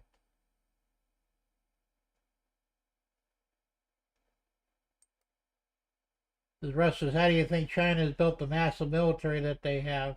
They steal ideas from other countries and sell counterfeits. That's true, they really do. You know. I'm not worried about their military because, yeah, the government's trying to tell us that, oh, the Chinese are going to attack America, they're going to kill everybody and seize the land and everything. Well, we're the biggest importer of their crap. That's a fact. If they were to invade America and kill everybody, they'd be cutting their own throats because we're the ones supporting their fucking economy. They're not going to invade America, trust me. It's propaganda. It's just not in their best interest to do it, you know. Hey, Outer Creek, Dennis, how's it going? Good to see you here. Because I will be watching and listening as I build a dual gauge turnout. That's pretty cool. Was it like HO and narrow gauge, or is it HO and N, or how's that work? And Curtis, how's it going, Curtis? Good to see you.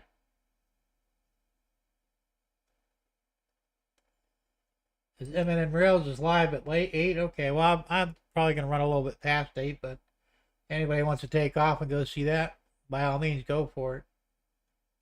I got all the important stuff talked out already anyway.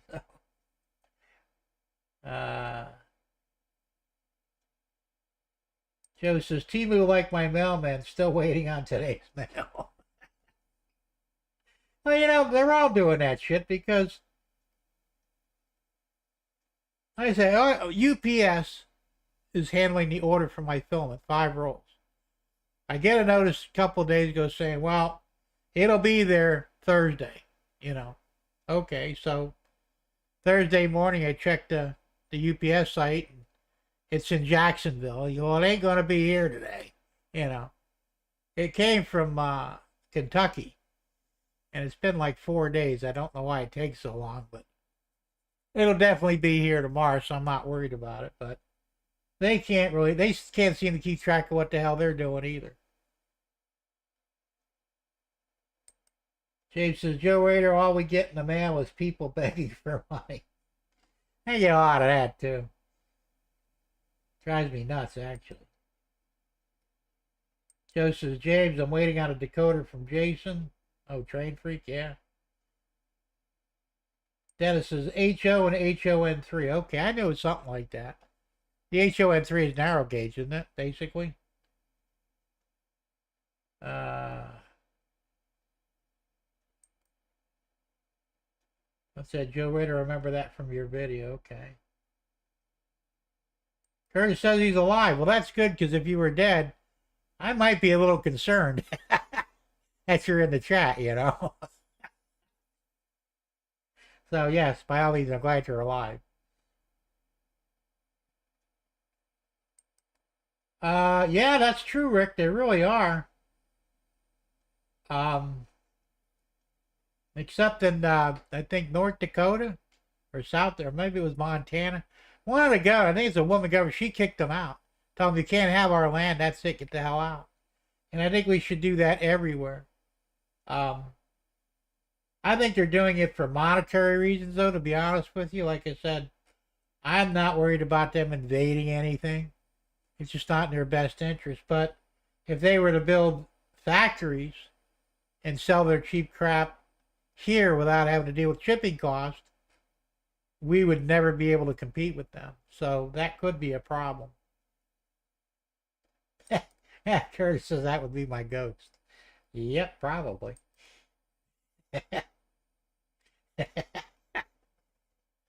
so, so, Curtis, you missed out on all the good stuff that I was talking about. All the stuff I've been building and printing, and you'll have to watch the replay.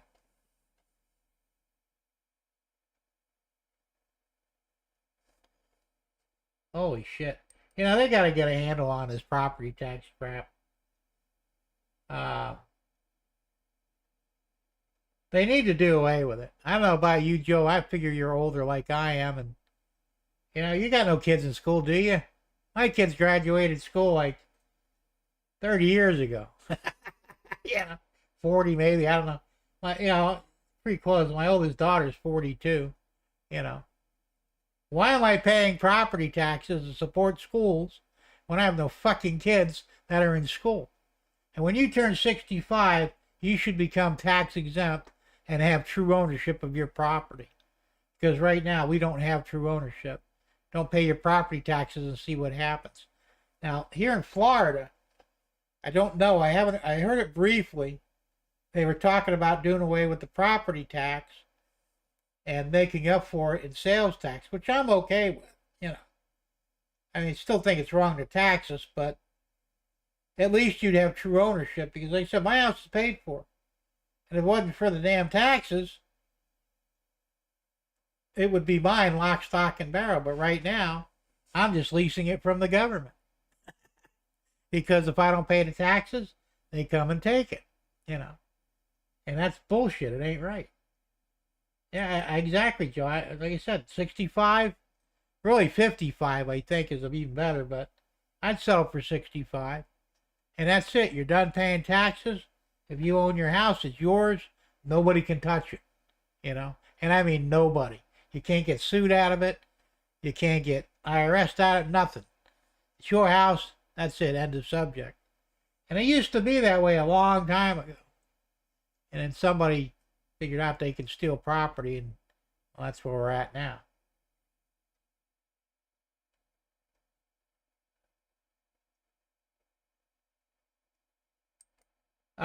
In some places they actually do, James. Not in Canada, apparently. But there's a couple of states where you have to be under a certain level, income level, and been there for so many years, and they actually do eliminate your property taxes. But it's tough to do. I think you have to be like my dad. He was exempt for property taxes, and the worst part is we didn't know it. I was paying his taxes for years because I was in charge of his estate and whatever, because he had Alzheimer's. And every year I dutifully paid his property taxes. And one year I went in there to pay him. And said, your dad doesn't really have to pay property taxes. And I'm thinking, well, when were you going to tell me this? Well, he's been exempt for like 8 years now. I think that he became exempt when he turned 75, I think, or something like that, 78. But he's also a disabled vet, I mean, not really disabled, but he got in that class thanks to a slick lawyer. But he was a veteran of World War II, so he was a disabled vet. Been in his house since 1969, and paid thousands and thousands of dollars in taxes. And I says, well, shouldn't I get that money back then? That they didn't have to pay. He said, well, no, it's not refundable. I go, that's bullshit, But from that point on, I didn't have to pay tax anymore while he owned it. Then when he quit claimed it to me, back to the taxes, But we had to do that to keep the nursing home from taking it away from me or him. So like I said, it's bullshit, It's just not right. Joe says, my house was paid for the day it was built in 1958. Cool. Well, it was probably, $500 back then? I mean, or no, actually it would have been like 5,000, I think. My dad's first house up in New Jersey. He bought that in 1956. And he paid it off in 3 years, you know. And it was $5,000, you know. And they didn't have the crazy interest, I think, at the time or anything like that. So, you know. And when he sold it, he still didn't make enough money to buy the new house down here. It was a good down payment, but, you know, he still had a mortgage on this house, so. I agree with that, Tom. They should stop your school tax when your last child graduates from high school, you know. And, you know, the worst part is, and I mean, the thing is, the schools suck. Where's that money going? You know, most of it's going to, you know, the principal, the school board. The teachers really ain't getting much of that. The kids aren't getting any of it, you know. When they're turning out kids that can't read or do simple math, we're getting fucked out of our hard-earned money, and it needs to stop. Thomas says the scale trains is $350. Well, that jumped up in price. Damn, that's expensive. This is $12,400. You know, is that what you paid for? That's not bad. That's been a big house.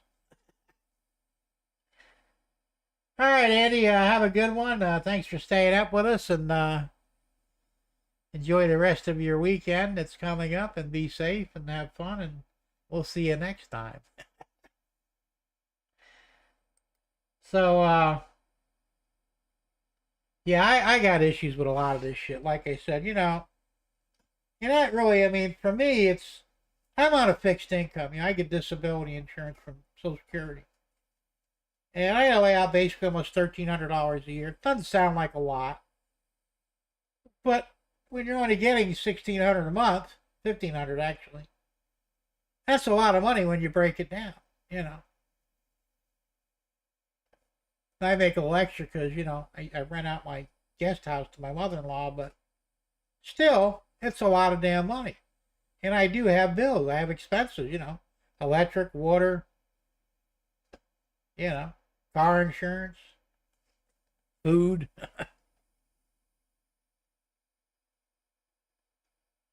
Hey, Carolina Foothills, how you doing?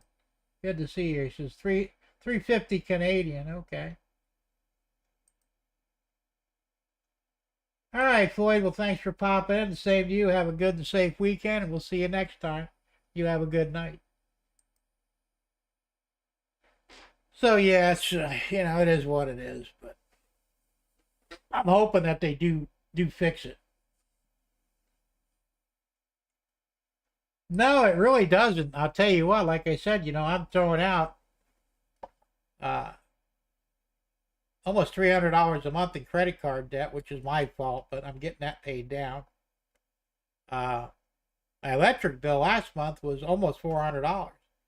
You know, but you got to understand that you got the big house, 3,500 square foot house, central air conditioning, very expensive in that thing. I have the split system, mini split in the guest house, which is only 450 square foot, but still. And then this here, I think, is around 600 square foot, another mini split. So you have 3 air conditioners running simultaneously for the most part. Yeah. We have TVs, we have computers, you know, all kinds of electric draw on there. So during the summer, $400 is not unusual. Still a lot of money, but, you know, you expect it. Now in the winter, it'll drop down to around 2. Or maybe 2 and a little bit of change, but, you know, I've never gotten it below 200. And I don't expect to ever will. Yeah, Tom, just rub it in, why don't you? Well, you got solar power there, so that's the way to go. And if it wasn't so expensive to get it in the first place, I would do the same thing. But the so-called, you know, no money up, no upfront money down here means that you don't put anything up front, but you're paying for it. And the way they do it down here is they take it out of your property tax. They actually add it on. So a portion of it out of your property taxes for 30 years to pay for that. And then there's, I think there's some other fees in there too. It's really not free here. You know, it should be. Because like I said, I would have gotten it in a heartbeat. I figure, hell, even if it didn't do the whole house. Hell, if I just had solar for the air conditioner, that's the majority of my bill, you know.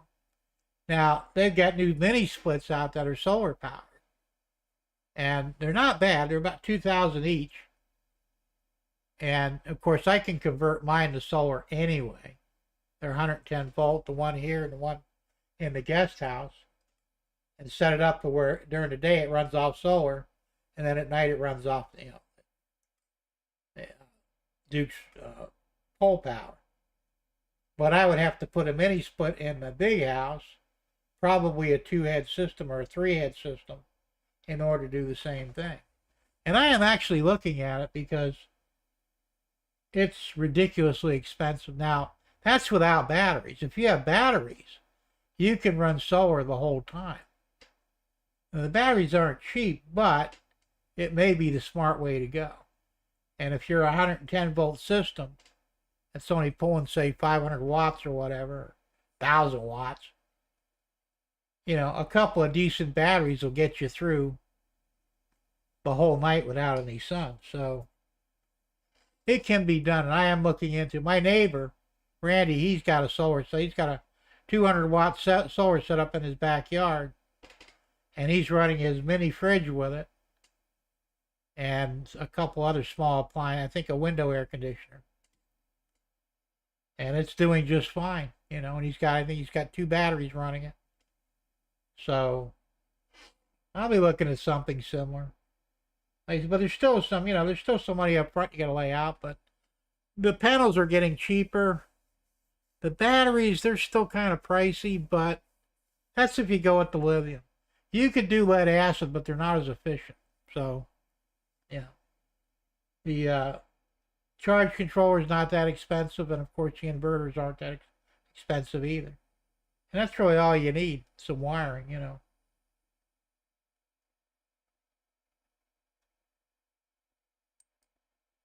Carolina says, I've seen some crap in Australia that if you have solar and you don't use the power and send power back to the grid, they're going to charge you for the Well, I think they're probably doing that here too, because what happened was that was a selling point. Well, if you produce extra electricity, the power company's got to pay you for it.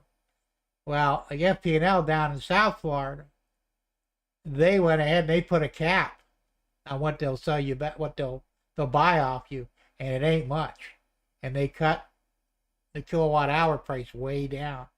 It's almost not worth doing, Hey, look, they're in it to make money. Don't let them bullshit you, And same here, we have Duke Electric, which they have in, I think, in North and South Carolina and maybe Georgia. There's a few places they have it, and they pull the same crap. Oh, you need to go solar.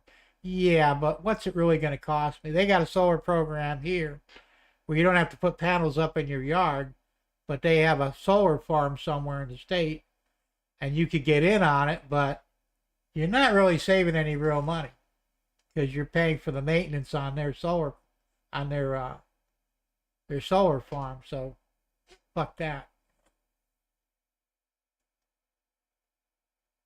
Yeah, I kind of almost got to agree with you there, Why would you waste good farmland? Hey, Derek, what's going on? Good to see you here.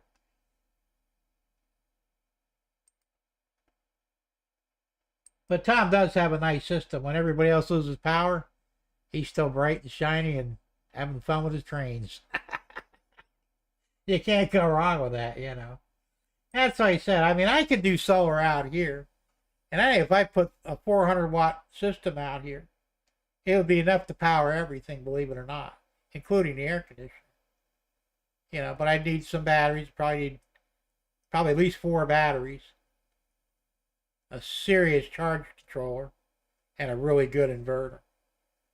But it could be done, And like I said, I'm not out here all hours of the night, but like right now it's dark, so I would have to rely on battery power at this time of the night. But you're talking maybe 2 or 3 hours at the most on battery power. The rest of the day, sun's out, So I don't know. I may look into it at some point. It depends,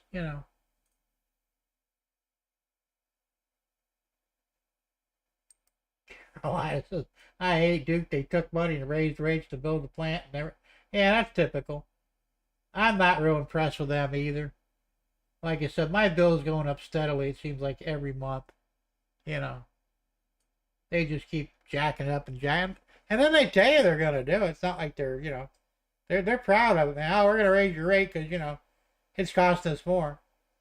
Yeah, well, how do you figure we're going to pay for this shit, And my neighbor, Randy, he said $127 a month for his power. I said, I'll trade you. Mine was $391 last month, Oh, hell, I don't want your bill. I said, well, you got to understand, I got all this appliances, They said you got 2 full-size refrigerators, 4 mini fridges if you count this one here, 2 big computers, 3 or 4 TV screens, TVs.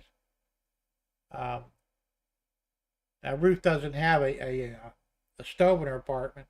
There's really no room to put one, so I got her a hot plate, and she cooks just fine on that. If she needs the oven, she come over to the house and use a gas stove. But then you got lighting. There's 56 fucking lights in my house. And we don't have them out all the time, obviously, but that's a lot of damn. When I first moved in here, the assholes that were living here, they took every fucking bulb off every fixture. I had to go to the store, buy 56 LEDs. It cost me like $400 fucking dollars because they were a little more expensive at the time, 4 years ago. And replace every fucking thing that they took out. Oh, well, I should have shot them. But, but so there's a lot of electricity here being used, like I said. And the main house is 3,500 square foot. It's not small, Even though it's only 2 bedroom, the rooms are large. And the living room's very large, and the dining room is large. The kitchen's not bad. It's fairly large. It's a galley kitchen. But it's pretty good size for a galley kitchen. As a matter of fact, it's wide enough to put one of those center deals in there, the center table. And Deb's been asking, when are you going to put a center thing in there for me? So, well, once we get some other stuff done, we'll take care of that. But it's big enough to do it, to be able to walk around each side. So, we'll see. Joe says, bill I just got was $258 for gas and electric, but my AC is set on 78. That's for mine set too most of the time, 78 or 79. I mean, there's no reason to go any higher than that. Mine will freeze up if I try and go any lower. It seems to really like 78 and 79, so. And that's the one in the house. Now, my gas is separate. I used to have a commercial gas stove in the kitchen. It's fucking huge. 6 burner, 2 ovens, massive hood, Came with the house. I was going to take it out and put an electric one in, but an electric one the same size would have been $4,000. I'm going, well, we'll just leave the gas one in there, And the gas isn't bad. They refill. I think I have a 250-gallon tank out back, which they just replaced because the old one rotted. It was leaking. So they gave me a new tank, and I think it's every 4 months they fill it, which isn't bad. And it cost me about $106 to fill it, But that's every 4 months, so it's not much, Basically $25 a month, But the electric, on the other hand, like I said, I think the estimated bill now is $393 for this coming month, or this month that we're in for June. So it'll start dropping off around August, September, October, November, December, and January. It'll hover around $200, which isn't bad, because we're not using the air conditioning as much, and that's most of the bill. And like I said, I may take some of that money that I would have spent on the electric bill and invest in a multiple head mini split and do away with the central air that's in there, because the unit's 10 years old. It's messing up a lot. I'm constantly fixing it, and I'm getting tired of it. I just want to be able to turn it on and enjoy, air conditioning comfort, not have to fuck around with defrosting it, or, it's a poor system. I mean, And I think that's the outside unit. The condenser's 10 years old. I think the air handler is probably the original to the house because they're not even the same brand, you know. And the house was built in 94. So that air handler's probably toast, you know. And I just, like I said, just get rid of the damn thing. Yeah. Open up some closet space and, you know, I put a mini split in the living room, a mini split in our bedroom, and a mini split in her playroom. 3 heads. Covers pretty much the whole house. We're good to go. And I think I could do that for right around, I think you're right at $3,000 for a 3-head unit. So one condenser unit outside, and they have different outlets to the head unit. So I looked into it. It's not bad. So probably that's what we're going to wind up doing. Because eventually this thing's going to break down permanently. They're saying after January of this year, they're talking they're going to jack up air conditioning prices by 33% at the minimum. So it used to be able, if you get an air conditioner, say, installed for around $7,000, now it's going to be over 10. You know, and if you have a heat pump, they're around 10,000 to begin with. That might jump up to 13. That's just fucking nuts, you know. And that's what they're doing. They're just jacked around. Now, I can install the units myself, you know. But I could probably get the 410A refrigerant. There are places that will sell it to me. You know, it's not legal, but who cares? But they're going over to something new as of January that's going to replace the 410. And it's, I heard it was between $100 and $200 a pound. That's fucking crazy, you know. I don't know what a central air runs, but you're probably looking at probably 5 or 6 pounds, you know. That's some big money. It's ridiculous. Then it says just installed a heat pump a few months ago, 12,000. And it's going to go up way higher after January. So it's really the way to go, though. I mean, that's what these mini splits are, all heat pumps.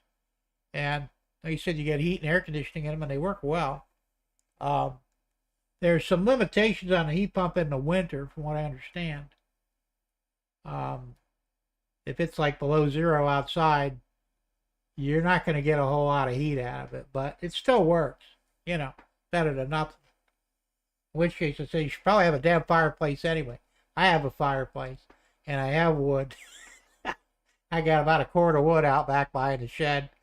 Plus, I have some of the store-bought logs, and I love the fireplace. It does the job, you know. Of course, they're trying to ban those, too. They're trying to ban the gas stove as well, you know.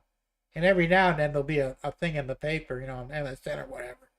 Oh, new discovery found that you have a greater chance of dying if you have a gas stove because of the pollution in the house. Well,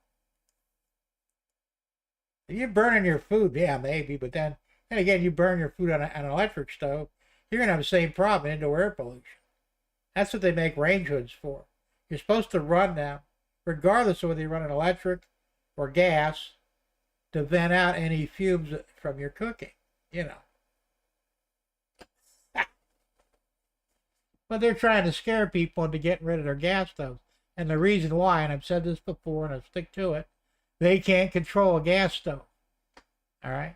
You piss them off, they can shut off your electric. They can't shut off your gas because they have no control over it. It's physically manual, you know. They could turn off your electric and touch a button on a computer 1,000 miles away. But they can't shut off your gas stove. That's on you. They come on the property, you shoot them, you know. And that's the real reason why they want you having a gas stove. It's about safety. Since when the hell our government give a damn about safety on anything?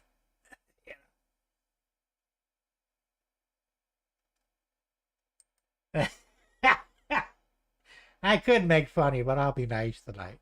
But yeah, you gotta put fuses in there. Of course, not all disconnects are fused. The one for this one is, the one for the one in the guest house is not. And the reason I did that is because there's a longer run to the electric for this one. And I wanted to have a secondary safeguard in case they drew too much power. But the one that's in the guest house is so close to the electric that up here, it's got breakers in the main panel, that's fine. Now I've got breakers on this too, but I also have fuses on the disconnect. But they do make disconnects that don't require a fuse. But if it needs fuses and you don't put them in, no, it will not work.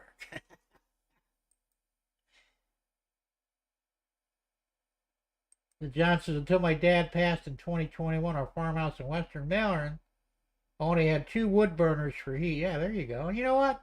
They work great. You know? They've been burning wood and coal and God knows what, oil for hundreds of years. And I'm pretty sure that under some extreme circumstances, nobody died, you know? And it's like Joe just said here, it's all about control. And it really is, you know? They know, same thing with electric car. Why do you think they want you to have an electric car? So they can lock you out of it, you know? Because they can do that with an electric car. Now they can do that with some gas cars too, but there's probably ways around it, you know? The electric car, you're pretty well screwed unless you're a computer hacker of, you know, a high degree.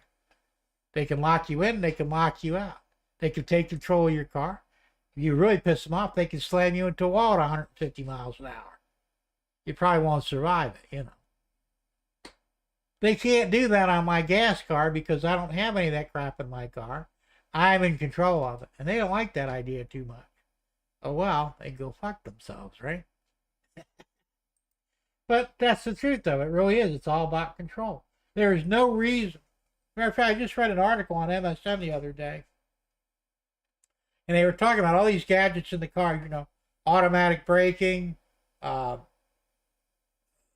anti-lane change or lane control, I think it's called. It keeps you in your lane, you know. A whole bunch of other stuff, you know, that they've got. And they're saying that these things are actually causing more problems than they're solving, which I said that from the very beginning. He says, first off, as soon as you start relying on this shit, it will break. And it will, you know. So you're sitting in your car, you know, jacking off or whatever the fuck you do in your car, right? If you're, well, hey, worry about the car, if he slams on the brakes, my car is smart, it'll stop until it doesn't. And you wind up, you know, crumpled up in your car with your dick in your hand, because, you know, you were jacking off. As I say, if you rely on this stuff, it will fail. It has to fail. Because we have yet to make anything electronic that actually holds up, you know. This ain't a sci-fi movie where they build a spaceship that lasts 1,000 years, you know. The shuttle lasted, what, 30 years and just barely at that? Because the electronics suck. We're just not that good at it.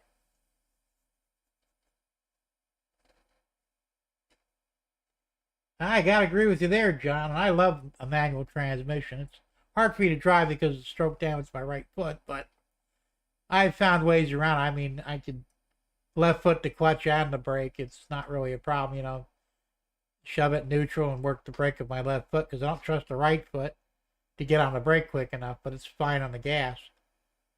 But I drove manuals most of my life, you know. Of course, today, that's the other thing. It's also an anti-theft device because most of these idiots, Gen Zers and Gen Xers, don't know how to drive a stick. They haven't got a fucking clue. So they're not going to steal your car when they see something there. Third toe, what the hell is that for? Yeah. But yeah, I agree. And well, yeah, that's true. I mean, they did actually come up with cruise control for manual transmissions. I'm not quite sure how it worked. I don't think it couldn't self-disengage. You had to push in the clutch or hit the brake to disengage it.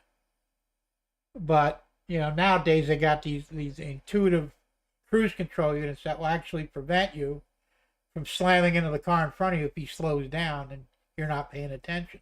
But once again, are you driving the car or is the fucking car driving itself? I don't trust the car to drive itself. I want to drive it, you know. And I'd take all that shit out. I mean, I wouldn't buy the damn thing in the first place, you know. And now they're talking about putting speed limiters in the cars. Not like the governor will actually read GPS speed zones and you can't go over. All right. Then they got another deal. I think it's by 2028. They want to have DUI anti-driving equipment in there. You have to blow into the car before you could drive it. Well, I could see all kinds of problems with that, right? This is bullshit. And you know what? People are smart. Don't buy none of this crap. Let the car companies go belly up until they figure out and give us what we actually want. You know. Dennis says, I got broadsided by a dude in a BMW. I stepped out of the car and asked if he was on his phone or what. His first words, no shit, these things are supposed to stop themselves. There you go. Caroline says, only need the clutch to start and stop. Okay, I imagine pretty much. Yeah, that's true. You know, I learned how to speed shift and all that stuff when I was a teenager. I enjoyed driving a stick. It had more control over the car, and they were less prone to braking too. You know, me and automatics don't get along as a rule. I tend to destroy most of them. I mean, I admit I'm hard. You know. That's why I drove Pontiacs most of my life, because it was the only car that wouldn't self-destruct underneath my ass, you know. I had some Chevys, I had, you know, Ford or two. I think I had a Dodge van, you know. It was the only Chrysler product I ever owned. And I just beat the shit out of them, man. They just couldn't hold up. The Pontiacs were the best cars for me, you know. I would abuse them and they just kept on going. I had a Malibu SS 65, you know. Beautiful car. Bought it off a preacher. Had side pipes on it. Fat tires in the rear, jacked up a little bit, you know. Pretty car. Had a 283 in it and a 2-speed power glide. I burned it up going up north because the idiot took the thermostat out of it. I didn't know it. And I traveled in the winter. So on the way back, it just burned oil, so I wound up shit canning that motor. So when I bought a 327 to drop in it, 300 horse, blew that up in a few weeks, you know, threw a few rods. Went back out of 325 horse, no, 350 horse, 327. Spun the bearings out in that in about a month. Then I got a 375 horse with the Fuelie heads. That was a fucking motor, but I blew that one up too. So I decided I was going to build another 283. I used the Fuelie heads off the 327 because they interchange. And I had a 400 horse plus motor, 283 that was indestructible. Problem is I couldn't keep anything behind it. I had 3 power glides I blew out of it, a 3-speed standard, a Muncie, a Saginaw, a Rock Crusher, turbo 350, turbo 400. I think that covered them all, yeah. I couldn't keep a transmission behind it. Matter of fact, I was so severe on it and I had so much power, I busted the rear frame section twice, sheared an axle once on a downshift, you know, and countless U-joints and drive shafts. I couldn't keep the fucking car running long enough to enjoy it. I finally got rid of it. I wish I would have kept it now, because just the heads on that motor alone, the Fuelies, they were worth a lot of money, you know. And I just junked the whole thing. But,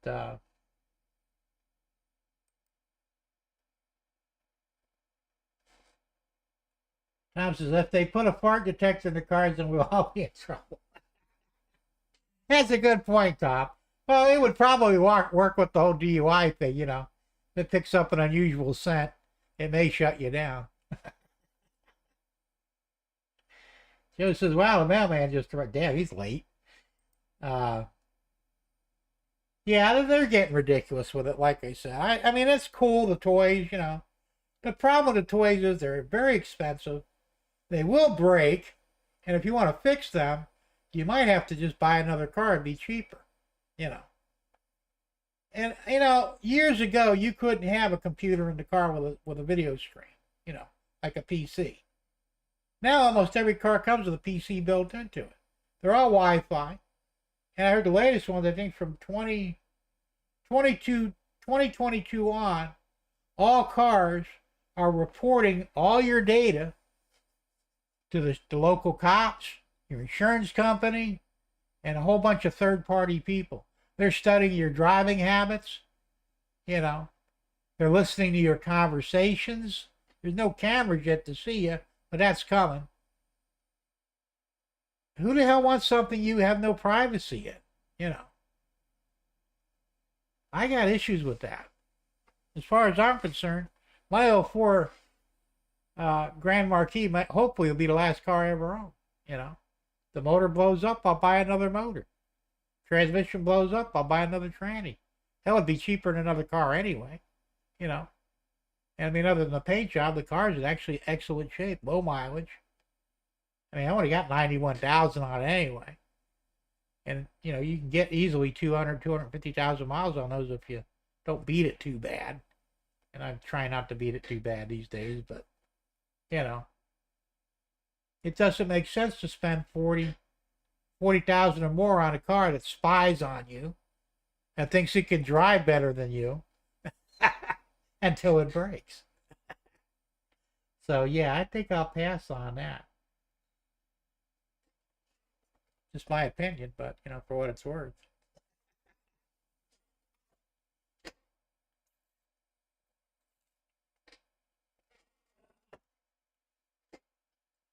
But that's it is. They're getting crazy with all this stuff. They want to control our every move, you know. Now, I'm putting a lot of faith in Trump that he's going to do the right thing. Will he really? I don't know. I hope he does.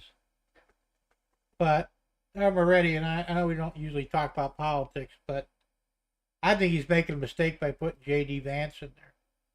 This guy was a never Trumper. He badmouthed Trump for many years.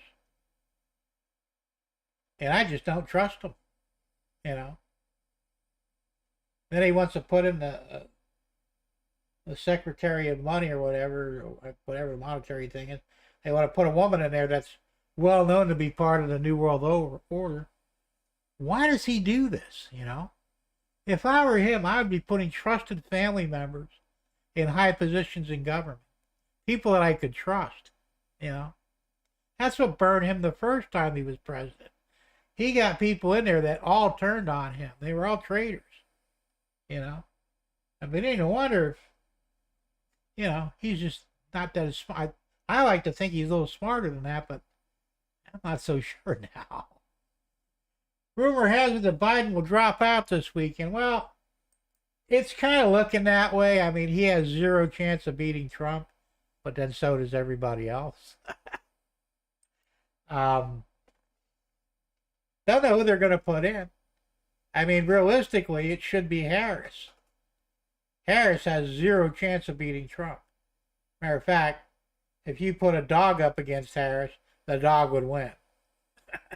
She's that unpopular and stupid and mostly high, you know. But there's 300,000 or 300 million, I think it's 300 million maybe, dollars that's set aside that the only person that can use it is Biden himself or Kamala. No other candidate can touch that money. Unless they somehow or another, you know, pull a scam. But legally, they're the only two that can utilize that campaign money. Biden or Harris.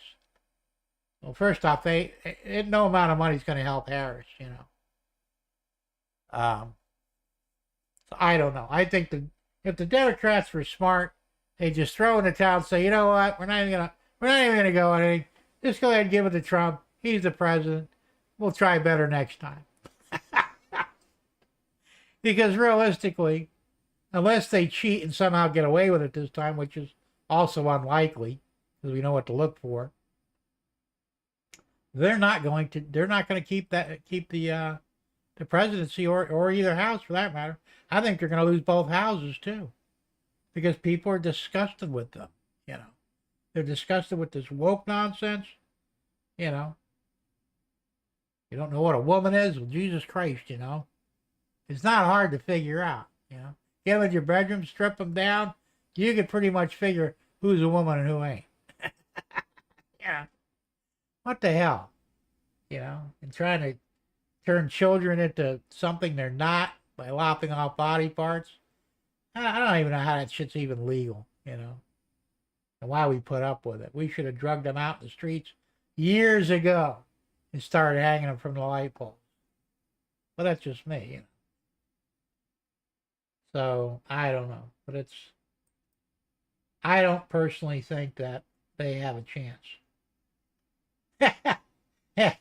Yeah, I bet she needs new knees by now anyway. I'm sure she's worn out the original ones. Yeah, the worst part is everybody knows this. You know, it's not like it's a big secret. It's kind of funny in a way, but she just, of course, no Democrat is really, because they're all idiots. The American people, I think, are fed up with it. They want some normalcy again and some decency. Yeah. And even this assassination attempt on Trump. If you believe a 20-year-old kid actually took that shot, well, then there's no hope for you. That was a professional sniper that shot at Trump. And the grace of God saved Trump. That's the only thing that happened. But there was a picture. I don't have it handy, but I'm going to do my Wise Guy video the next day or two. There's a picture. Some photographer somehow or another caught the bullet as it whizzed past Trump after, took out part of his ear. And the trajectory is almost perpendicular with the ground. Well, if you're 15 or 20 foot on a roof, you're going to be shooting downward. You're not going to be shooting perpendicular to Trump, who was on the ground. Now, we just found out that they had anti-snipers, I guess you call them, the good guys, supposedly, were inside the building, underneath the kid. Didn't hear him walking around on the roof or anything, metal roof. Obviously didn't hear the shots. I mean, and as soon as I heard the shots, I'd be pointing guns up and firing through the ceiling, Yeah, one of them would probably get the guy, but a lot of shit, He said somebody inside that building was the one that took the shot at Trump. And I guarantee you it was a CIA hit. Just like JFK, A 20-year-old kid, fresh out of high school, failed marksmanship in his rifle class, is not going to pull a shot off like that. Even though it was only 140 foot or 140 yards, whatever it was. You're just not going to do it, And like I said, if it were not for the grace of God, Trump would be dead. So I'm thinking a professional sniper was the one who pulled the trigger, and that professional sniper was inside the building. It was bullshit. Well, we couldn't put Secret Service up there because the roof was too steep. It was at an angle like this, just barely, like 10 degrees, they said. Where they had the snipers positioned behind Trump was at a 25-degree fucking angle. Much steeper. Anyway, that's my 2 cents in it. But, this is what's going on. Trump needs to be very careful from here on in, because I think they'll be gunning for him. That just goes to show you that they know he's going to win. And Biden, well, I don't really hold anything personal against him. I mean, I kind of do, but based on his age, he's done. His mind's gone. He needs to go drift off in a nursing home somewhere. There you go. Well, look who's in charge of the Secret Service. That tells, oh yeah, they got, that's it. They're all woke people anyway. You see the woman that was protecting Trump? She couldn't holster her gun. Like, really? Yeah, I could do that without even thinking about it. I mean, and I'm not exactly a trained professional, but I know where my fucking holster is. I know how to get the gun in it. Yeah. I mean, and she could tell she was a DEI hire because she was half Hispanic. She's obviously mixed breed. She looked like she was a little older than she should be for the job. Late 30s, early 40s maybe. She didn't know what the hell was going on. You know, she's kind of pretended she did, but. And then they said, you got a guy who stands, what's Trump, 5'10" or 5'11", something like that? Pretty tall guy. And all the Secret Service people are shorter than him. They can't protect the one thing they need to protect. That's his fucking head. He wears a bulletproof vest, so getting shot in the chest wouldn't have been an issue. But protecting his head would have been the number one thing. And, you know, one guy had his head over his hand over Trump's head, like, that's going to stop a bullet somehow? Who are we kidding here? You know, what a bunch of loons. I agree with that. It's, you know, it probably is Obama, but I think Obama's taking orders from probably Soros or even maybe Klaus Schwab, you know, you easy bugs. I think we need to make Klaus eat some bugs till he dies. Dennis says he's 6'2". Is he that tall? I wasn't sure. But I know he's a tall man, though, so. And they had a tough time even picking him up off the floor, you know. I mean, he weighs, what, 2 something? I mean, I know how hard it is to pick my ass up off the floor. You know. And he's a lot more mobile than I am. But, I mean, what the fuck, you know. Caroline says that chick was great. She was behind the podium going, what we doing, guys? I know. It's scary. I mean, after this, if Trump doesn't hire his own security detail, he's a fool. He can't trust the Secret Service because I think they're owned by the deep state. And I'm sure there's some good ones, but, you know, all the ones he got were like the rejects. You know, I'm sorry, I had to call it like I see it. So, yeah, it is what it is, but craziness, but what are you going to do?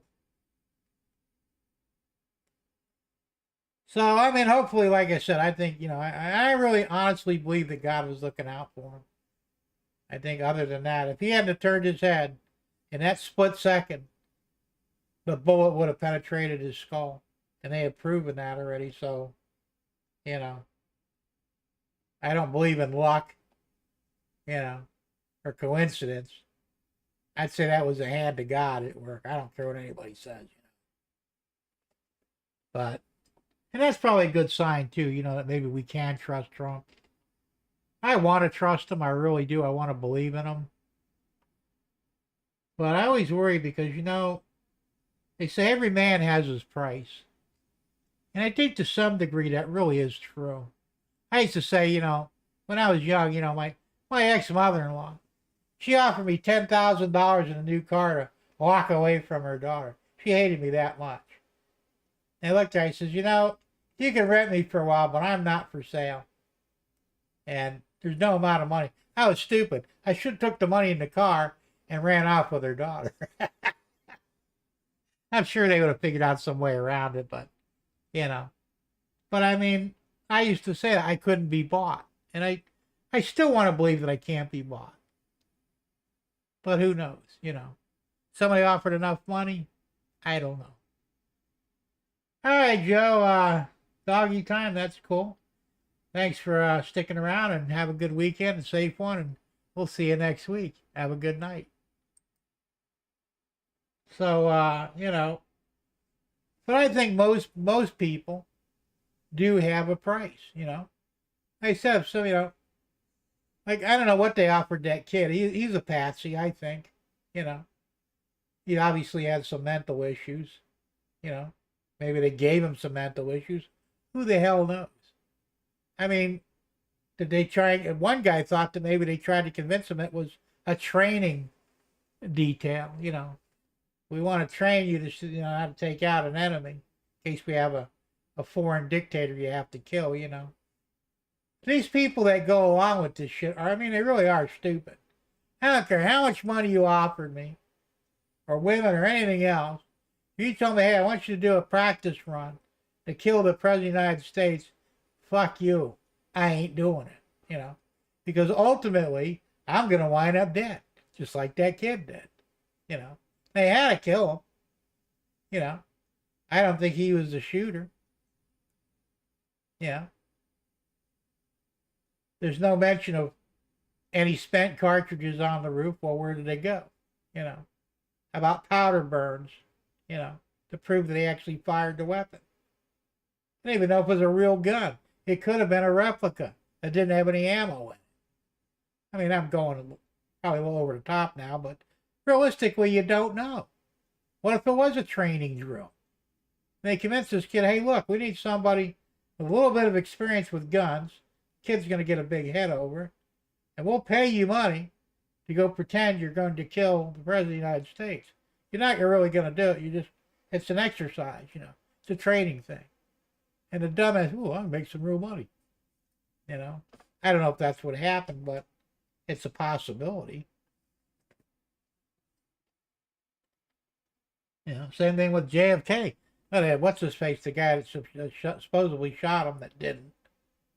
Was it Sirhan or the other guy? And there's so many people involved, I can't tell anymore. They all wound up dead. First off, they were traitors anyway. And all traitors wind up with a bullet in their head because that's what you do with a traitor. If they sold your buddy out, they'll sell you out too for the right money, And people don't understand this. It's a no-win situation, but it is what it is. Anyway, guys, it's almost 8:45. I'm going to wrap it up. I said I didn't want to get too much into politics. I'm trying to keep everything on trains these days. I hope I answered everybody's questions as to what I'm doing here and why.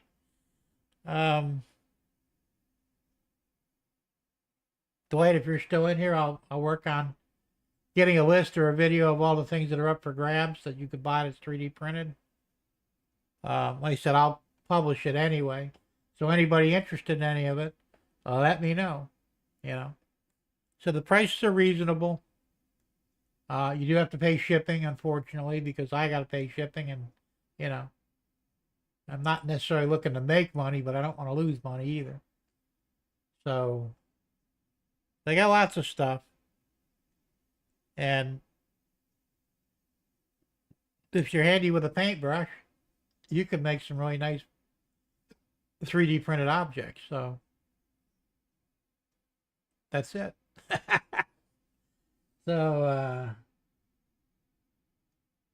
I got a later joke from John.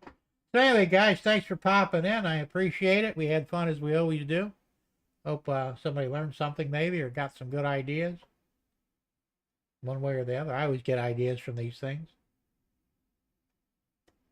And we'll see you next week. If the world doesn't end before then. I'm pretty sure it won't, but you never know. Anyway, have a good weekend, everybody, and we'll see you next time. And I'm going to go ahead and run the outro. And don't forget to flip off that son of a bitch that's been milking that job at the Signal for like, what, a year now? Don't forget to, give him the old finger.